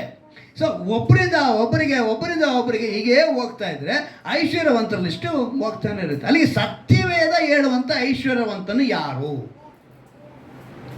ಈಗ ನಮ್ಮ ಸತ್ಯವೇದದ ಪ್ರಕಾರ ನಾವೇನು ಮಾಡ್ತೀವಿ? ಈಗ ಇಷ್ಟು ಜನ ನಾವೆಲ್ಲರೂ ಕೂಡ ನಮ್ಮನ್ನು ಸೇರಿ ಕೂಡ ನಾವೆಲ್ಲ ಹೋಗಲ್ಲ. ಈಗ ನನ್ನ ಫುಟ್ಪಾತಲ್ಲಿ ಮಲಗಿರೋ ನನ್ನ ನೋಡಿ ಹೇಳಿದ್ರೆ, ನೀನು 10,000 ರೂಪಾಯಿ ಬಾಡಿಗೆ ಮನೇಲಿ ಇದೆಯಲ್ಲಪ್ಪ, ನನ್ನ ನೋಡಿ ಏನು ಹೇಳ್ತಾನೆ? ಇರೋನು ಅಂತಾನೆ. ಅವಾಗ ಅವನು ಏನು ಹೇಳ್ತಾನೆ? ಇವನು ಪರಲೋಕ ರಾಜ್ಯಕ್ಕೆ ಬರೋಂಗಿಲ್ಲ ದೇವ್ರೆ ಅಂತಾನೆ. ಯಾರನ್ನ? ನನ್ನ ನೋಡಿ ಅಂತಾನೆ. ಈಗ ದೇವ್ರ ಮಾತು ಅಲ್ಲಿಗೆ ತಾನೇ ಬಂದಿದ್ದು. ಐಶ್ವರ್ಯವಂತನು ಎಲ್ಲಿಗೂ ಹೋಗಿಲ್ಲ. ಅಂದಮೇಲೆ ಹೇಳಿದ ಮಾತಿಗೆ ಇಲ್ಲಿ ಒಂದು ಗಮನ ಇಟ್ಟು ನಾವು ಚೆನ್ನಾಗಿ ಕೇಳಿಸ್ಬೇಕು. 25 ವಾಕ್ಯ ಹೇಳ್ತೀನಿ ಕೊಳ್ಳಿ. ಸೇರುವುದಕ್ಕಿಂತ ಒಂಟೆಯ ಸೂಜಿಯ ಕಣ್ಣಿನಲ್ಲಿ ನುಗ್ಗುವುದು ಸುಲಭ ಎಂದು ನಿಮಗೆ ತಿರುಗಿ ಹೇಳುತ್ತೇನೆ ಅಂದನು. ಶಿಷ್ಯರು ಇದನ್ನು ಕೇಳಿ ಅತ್ಯಾಶ್ಚರ್ಯಪಟ್ಟರಂತೆ. ಈ ಮಾತಿನಲ್ಲಿ ಆಶ್ಚರ್ಯಪಡೋಕೆ ಏನಿದೆ? ಆಶ್ಚರ್ಯಪಡೋದಕ್ಕೆ ಕಾರಣ ಇದರಿಂದನೇ ಅವ್ರು ಆಶ್ಚರ್ಯಪಟ್ಟರು. ಅಂದರೆ ದೇವರು ಹೇಳುವಂಥ ಐಶ್ವರ್ಯವಂತರಿಗೆ ಏನ್ರಿ ಅಳತೆ, ಏನ್ರಿ ಪ್ರಮಾಣ, ಯಾವ ಅಳತೆ ಪ್ರಮಾಣದಲ್ಲಿ ಇವರು ಈ ಮಾತನ್ನು ಹೇಳ್ತಿದ್ದಾರೆ ಅಂಥೇಳಿ ಅವರೊಳಗೆ ಆಶ್ಚರ್ಯ ಬಂದ್ಬಿಡ್ತು. ಅವ್ರ ಆಶ್ಚರ್ಯ ಬಂದಿದ್ದು ಅಂದರೆ, ಈಗ ನಿಮ್ಮನ್ನು ಕೇಳ್ತೀನಿ ಒಂದು ಪ್ರಶ್ನೆ. ನಿಮಗಿಂತ ಕೆಳಗಿನ ಸ್ಥಿತಿಯಲ್ಲಿ ಈ ಭೂಮಿಯಲ್ಲಿ ಇದ್ದಾರಾ ಇಲ್ವಾ? ಸರ್, ನಿಮಗಿಂತ ಕೆಳಗಿನ ಸ್ಥಿತಿಯಲ್ಲಿ ಇದ್ದಾರೆ ಅಲ್ವಾ? ಇವಾಗ ಅವನು ನನಗಿಂತ ಕೆಳಗಿನ ಪರಿಸ್ಥಿತಿಯಲ್ಲಿ ಈ ಲೋಕದಲ್ಲಿ ಇದ್ದಾರೆ ಅಂತ ನಾವು ಒಪ್ಕೊಳ್ತಾ ಇದ್ದೀವಿ ಅಲ್ವಾ? ಅವರಿಗೆ ನಾವು ಹೋಲಿಕೆ ಮಾಡಿದ್ರೆ ನಾವು ಮೇಲಿನ ಪರಿಸ್ಥಿತಿಯಲ್ಲಿ ಇದ್ದೀವಿ.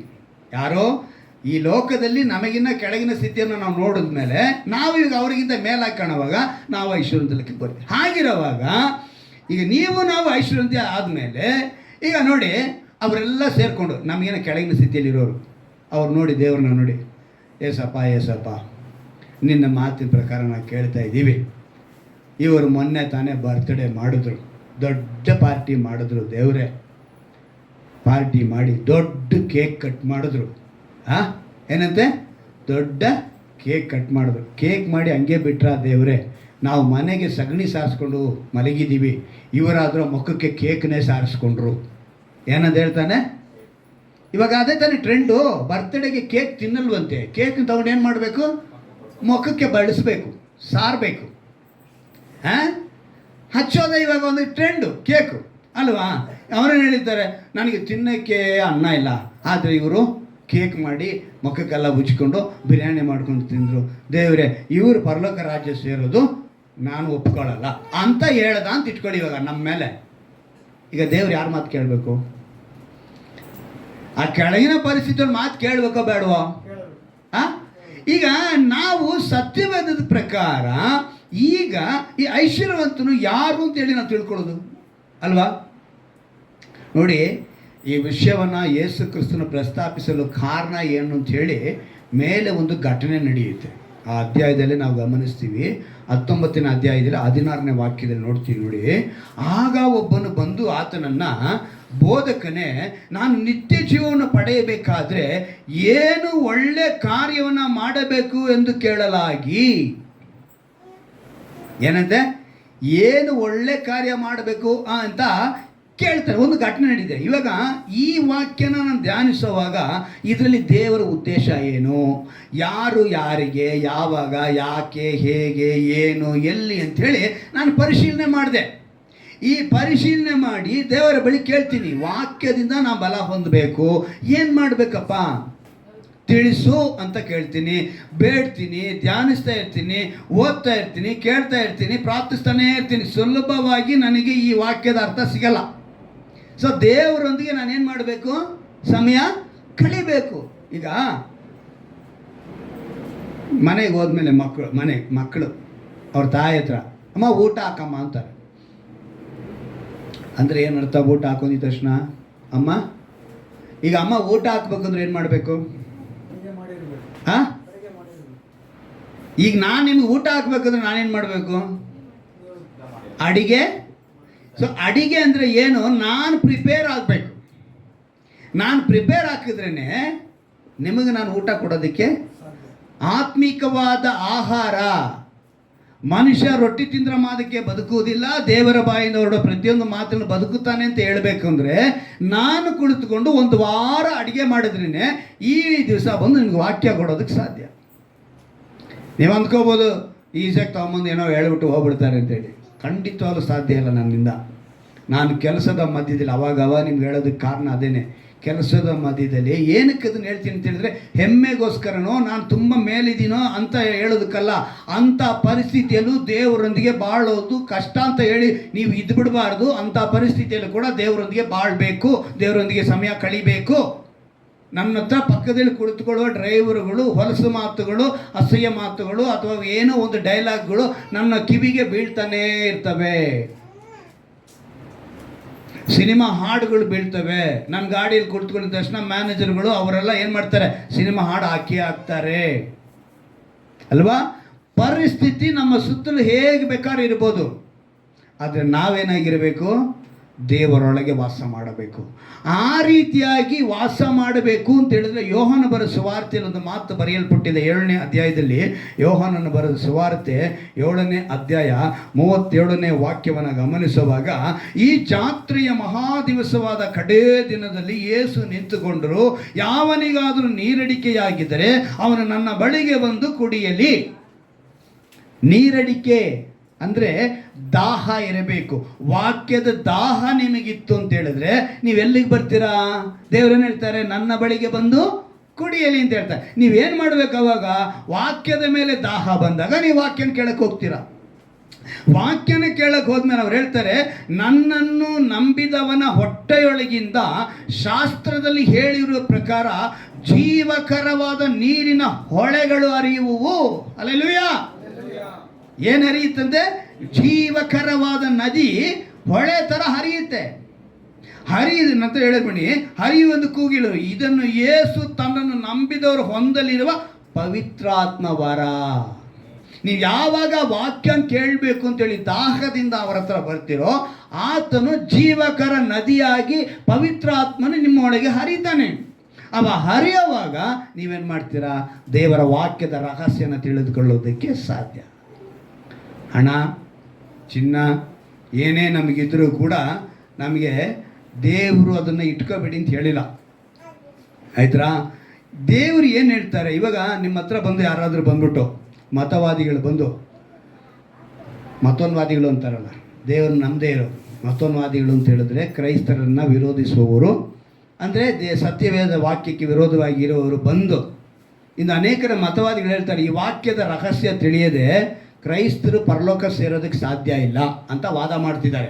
ಏನಕ್ಕೆ ಅಂತ ಹೇಳಿದ್ರೆ, ಐಶ್ವರ್ಯವಂತರು ಎಲ್ಲಿಗೆ ಹೋಗಲ್ಲ ಅಂತ ಹೇಳಲ್ಪಟ್ಟಿದೆ, ಪರಲೋಕ ಸೇರಲ್ಲ ಅಂತ ಹೇಳಿದೆ. ಸೊ ಈ ಭೂಮಿ ಮೇಲಿರುವಂಥ ಎಲ್ಲ ಕ್ರೈಸ್ತರು ಕೂಡ ಐಶ್ವರ್ಯವಂತರೇ, ಫಿಕ್ಸ್ ಆಗಿಬಿಟ್ಟಿದ್ದಾರೆ ಅವರೆಲ್ಲ ಮತೋನ್ವಾದಿಗಳು. ಅವರೆಲ್ಲರೂ ಕ್ರೈಸ್ತರೆಲ್ಲರೂ ಏನಿದೆ ಐಶ್ವರ್ಯವಂತರು, ಇವ್ರು ಯಾರು ಪರಲೋಕಕ್ಕೆ ಹೋಗಲ್ಲ. ಹಂಗೆ ನೋಡೋಕ್ಕೆ ಹೋದರೆ ಇಂಗ್ಲೆಂಡ್ ಆಗಲಿ, ಅಮೇರಿಕಾ ಆಗಲಿ, ಆಸ್ಟ್ರೇಲಿಯಾ ಆಗಲಿ, ಇನ್ನು ಎಷ್ಟೋ ಯುರೋಪ್ ಕಂಟ್ರಿಗಳು, ದೇಶಗಳು ಕ್ರೈಸ್ತರು ಅಂತ ಹೇಳ್ಕೊಳ್ಳೋರು ಎಲ್ಲರೂ ದೊಡ್ಡ ದೊಡ್ಡ ಶ್ರೀಮಂತರುಗಳೇ ಅಲ್ವಾ? ಆ ರೀತಿ ಶ್ರೀಮಂತರಿರುವಾಗ ಅವ್ರು ಯಾರು ಪರಲೋಕಕ್ಕೆ ಸೇರಲ್ವಾ? ಯೌವನಸ್ಥನ ಪ್ರಶ್ನೆ ಏನು ಅಂತೇಳಿ ಚೆನ್ನಾಗಿ ಗಮನ ಇಟ್ಕೊಳ್ಳಿ. ಆ ವಾಕ್ಯದಲ್ಲಿ ಮತ್ತಾಯನಲ್ಲಿ ಹೇಳಿರೋದು ಆ 19ನೇ ಅಧ್ಯಾಯನ ಮತ್ತೆ ನಾವು ತೆಗೆದುಕೊಳ್ಳೋಣ. ಅವನ ಪ್ರಶ್ನೆ, ನಾನು ನಿತ್ಯ ಜೀವನ ಪಡೆಯಬೇಕಾದ್ರೆ ಏನು ಒಳ್ಳೆ ಕಾರ್ಯ ಮಾಡಬೇಕು ಅಂತ ಕೇಳ್ತಾನೆ.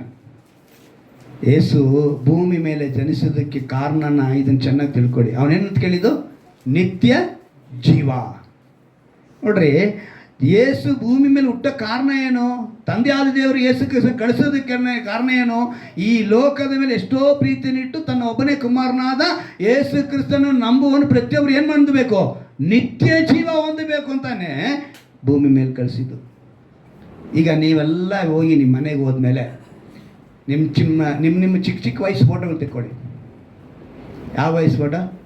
ಚಿಕ್ಕ ವಯಸ್ಸು ಫೋಟೋಗಳು ತಗೊಂಡು ಕನ್ನಡಿ ಮುಂದೆ ನೀವು ನಿಂತ್ಕೊಳ್ಳಿ. ಈ ಫೋಟೋ ನೋಡಿ, ನಾವು ಎಷ್ಟು ದೂರ ಬಂದಿದ್ದೀವಿ ಅಂತ ನೋಡ್ಕೊಳ್ಳಿ, ಆಯ್ತಾ? ಆಧಾರ್ ಕಾರ್ಡ್ ಅಂತೂ ಇದ್ದೇ ಇದೆ. ಆಧಾರ್ ಕಾರ್ಡಲ್ಲಿ ಮುಖ ಕಾಣಿಸಲ್ಲ, ಅದರಿಂದ ಕನ್ನಡಿ ಮುಂದೆ ನಿಂತ್ಕೊಳ್ಳಿ ಅಂತ ನಿಮ್ಗೆ ಹೇಳಿದ್ದು. ಮುಂದೆ ನಿಂತ್ಕೊಂಡು ನೀವು ನೋಡಬೇಕು ಚಿಕ್ಕ ಫೋಟೋ ಯಾವುದು, ಒಂದು 2 ವರ್ಷದ, 3 ವರ್ಷದಲ್ಲಿ, 5 ವರ್ಷದ ಫೋಟೋ ತಗೊಳ್ಳಿ. ನೋಡ್ರಿ ಎಷ್ಟು ದೂರ ಬಂದಿದ್ದೀರಿ. ಇಷ್ಟು ದೂರ ಬಂದರೂ ನೀವು ಬದಲಾವಣೆ ಆಗಲಿಲ್ಲ ಅಂತ ಹೇಳಿದ್ರೆ ಬಹಳ ಕಷ್ಟ. ನೀವು ಬಹಳ ದೂರ ಪ್ರಯಾಣ ಬೆಳೆಸಾಯಿತು, ಇನ್ನು ಇರೋದು 70ರಿಂದ 80 ಅಂತ ಹೇಳಿದ್ದಾರೆ ದೇವರು. ಗಮನ ಇಟ್ಟು ಕೇಳಿ, ವಾಕ್ಯದೊಂದಿಗೆ ಬದುಕೋದಕ್ಕೆ ನೀವು ಇಷ್ಟಪಡಬೇಕು. ಭೂಮಿ ಮೇಲಿರುವುದು ಅಲ್ಪ ಕಾಲ. ದೇವ್ರು ಹೇಳಿದ್ದು ನಿತ್ಯ ಜೀವ ಅಂದರೆ ಭೂಮಿ ಮೇಲೆ ಏನಿಲ್ಲ, ಜೀವ ಇಲ್ಲ ಅಂತ ಅರ್ಥ. ಏನಿಲ್ಲ ಭೂಮಿ ಮೇಲೆ? ಜೀವ ಇಲ್ಲಪ್ಪ. ನನ್ನನ್ನು ನಂಬುವವನಿಗೆ ಮಾತ್ರ ನಿತ್ಯ ಜೀವ. ಹಲ್ಲೆಲೂಯ. ಈಗ ನೀವು ಅವ್ರನ್ನ ನಂಬಿದ್ರೆ ಈಗ ತುಂಬ ಫಂಕ್ಷನ್ ನೋಡ್ತೀವಿ, ಒಬ್ಬ ದೊಡ್ಡ ವ್ಯಕ್ತಿ ಬರ್ತಾನೆ, ಕಾರ್ನ ಡೋರ್ ತೆಗೀಕೆ ಒಂದು 4 ಜನ ನಿಂತಿರ್ತಾನೆ, ಕಾರ್ಪೆಟ್ ಹಾಕಿರ್ತಾರೆ ಅಲ್ವಾ? ಕಾರ್ಪೆಟ್ ಮೇಲೆ ಅವ್ನು ನಡೀತಾ ಇದ್ರೆ ಹೂವು ಹಾಕ್ತಾರೆ. ಏನಿಗೆ? ನಡೆಗೆ. ಶಾಶ್ವತನ ಅದು. ಅವನು ಒಂದು ದಿವಸ ವಯಸ್ಸಾಗುತ್ತೆ, ಹಾಸಿಗೆ ಹಿಡಿತಾನೆ, 1ಕ್ಕೂ 2ಕ್ಕೂ ಹಾಸಿಗೆನಲ್ಲೇ ಹೋಗ್ತಾನೆ. ಅವನ ಕ್ಲೀನ್ ಮಾಡೋಕೆ ಒಬ್ಬ ಕೆಲಸಗಾರನಿರ್ತಾನೆ. ನೀವು ಹೂವು ಹಾಕಿ ಅವನ ನಡೆಸ್ಕೊಂಡು ಬಂದ ಮಾತ್ರಕ್ಕೆ ಅವನೇನು ಹಂಗೆ ಗಟ್ಟಿಯಾಗಿ ನಿಂತು ಬಿಡ್ತಾನ? ಶಾಶ್ವತವಾಗಿ ಭೂಮಿ ಮೇಲೆ ಬದುಕಿಬಿಡ್ತಾನ? ಇಲ್ಲ.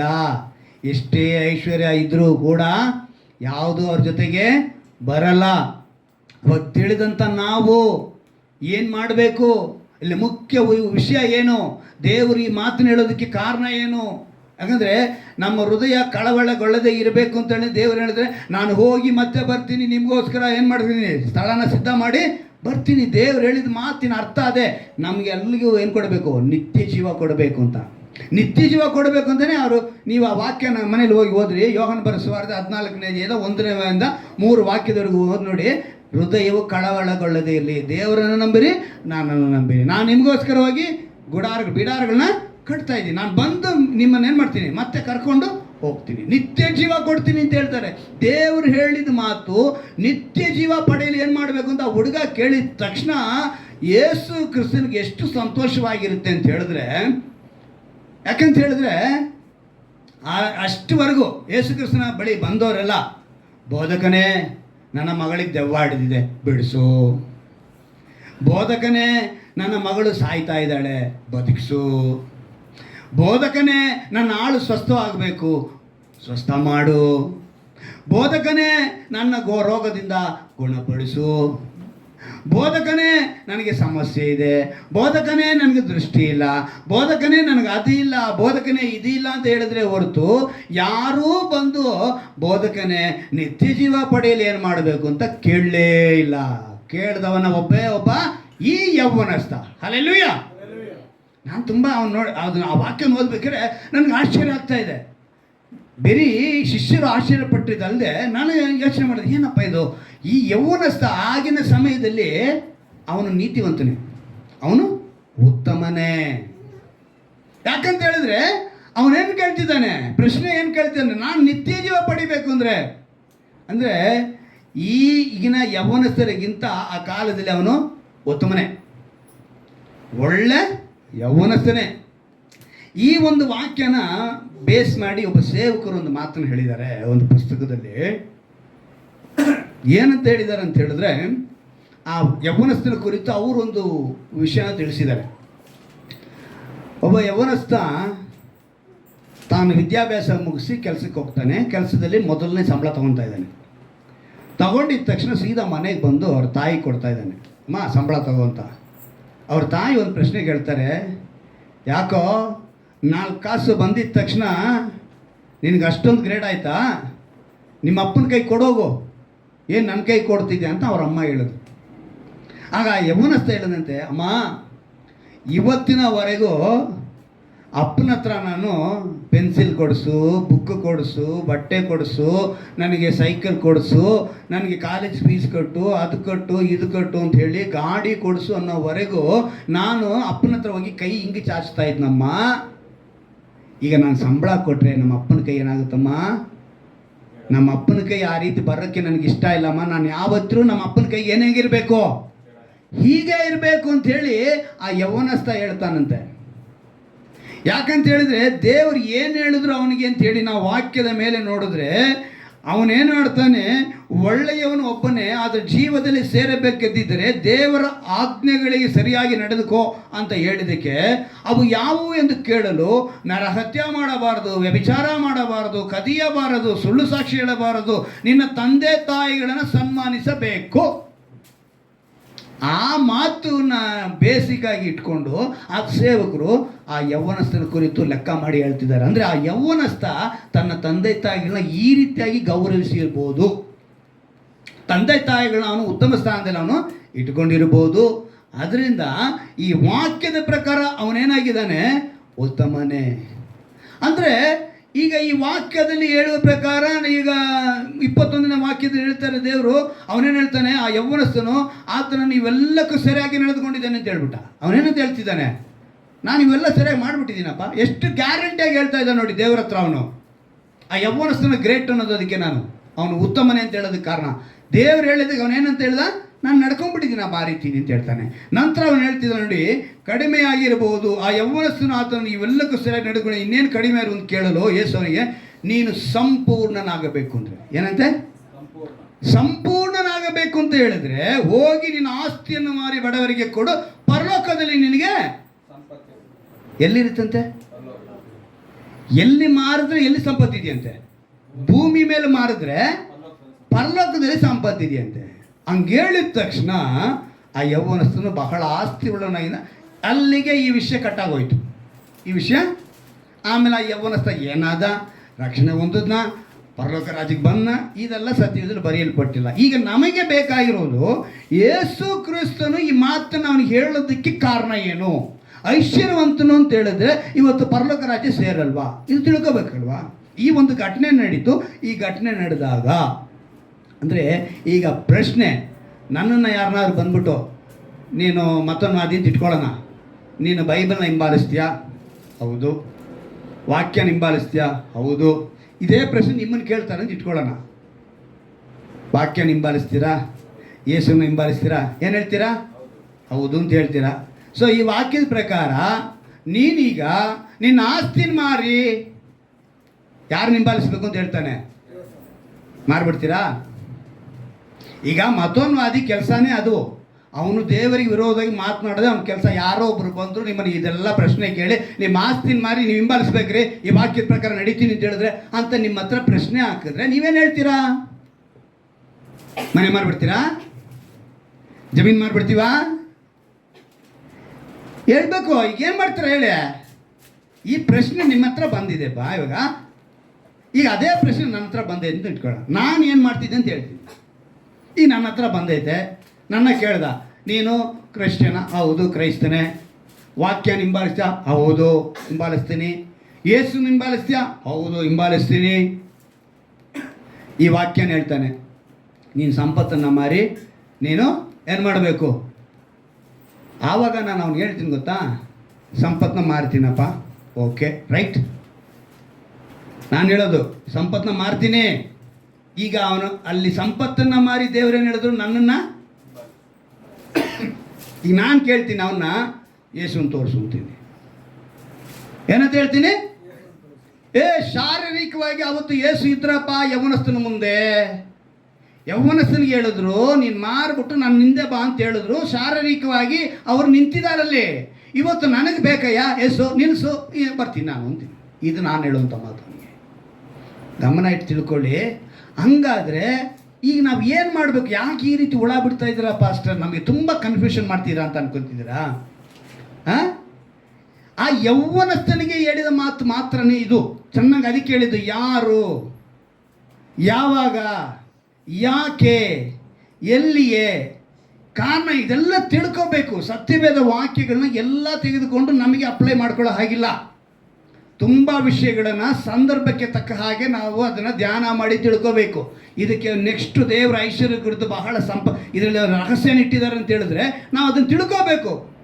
ಸರಿ, ಈಗ ನಾವು ಹೇಳ್ತೀವಿ ಇದನ್ನೇ ಮಾಡ್ತೀವಿ, ಸಂಪತ್ತನ್ನು ಮಾಡ್ತೀವಿ ಅಂತ ಹೇಳಿದ್ರೆ ಹಿಂಬಾಲಿಸೋದಕ್ಕೆ ಶರೀರ ರೂಪದ ಯೇಸು ಕ್ರಿಸ್ತನು ಇಲ್ಲ. ಅಂದರೆ ನಾವೆಲ್ಲ ದೇವರ ವಾಕ್ಯವಾಗಿರುವ ಯೇಸುವನ್ನು ಹಿಂಬಾಲಿಸ್ತೀವಿ. ವಾಕ್ಯವಾಗಿರುವ ಅವನಿಗೆ ಹೇಳಿದ್ದು ಶರೀರ ಪ್ರಕಾರವಾಗಿದ್ದಂಥ ಯೇಸುವನ್ನು. ಇಷ್ಟೇ ವ್ಯತ್ಯಾಸ. ನಾವೆಲ್ಲ ವಾಕ್ಯವಾಗಿರುವ ಯೇಸು, ಅವರು ಅವನಿಗೆ ಹೇಳಿದ್ದು. ಏನಕ್ಕೆ ಅಂದರೆ ಚೆನ್ನಾಗಿ ಗಮನಿಸಿ, ಆ ದಿನದಲ್ಲಿ ಅಪೊಸ್ತಲರ ಸೆಲೆಕ್ಷನ್ ನಡೀತಾ ಇತ್ತು. ಹಲ್ಲೆಲೂಯಾ. ಏನು ನಡೀತಾ ಇತ್ತು ರೀ? ಅವತ್ತು ಇವರು ಪೇತ್ರ, ಅಂದ್ರೇಯ, ಇವರು ಅಣ್ಣ ತಮ್ಮಂದ್ರೆಲ್ಲ ಏನು ಮಾಡ್ತಿದ್ರು? ಮೀನು ಹಿಡಿತಾ ಇದ್ರು.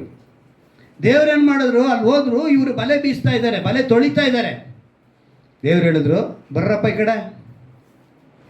ಏನು ಹೇಳಿದ್ರು? ಬನ್ನಿ, ನಿಮ್ಮನ್ನು ಮನುಷ್ಯನ ಹಿಡಿಯೋನಾಗಿ ಬೆಸ್ತರನಾಗಿ ಮಾಡ್ತೀನಿ ಅಂದರು. ಅವರಲ್ಲಿ ಏನು ಬಿಟ್ಟು ಬಂದರು ಗೊತ್ತಾ?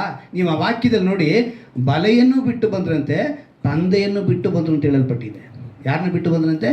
ತಂದೆಯನ್ನು ಕೂಡ ಬಿಟ್ಟು ಬಂದರು, ಬಲೆಯನ್ನು ಕೂಡ ಬಿಟ್ಟು ಬಂದರು. ಇಲ್ಲಿ ಈ ಯೌವನಸ್ಥ ಆಸ್ತಿನ ಬಿಟ್ಟು ಬರಬೇಕಿತ್ತು. ಯಾವುದನ್ನು ಬಿಟ್ಟು ಬರಬೇಕಿತ್ತು?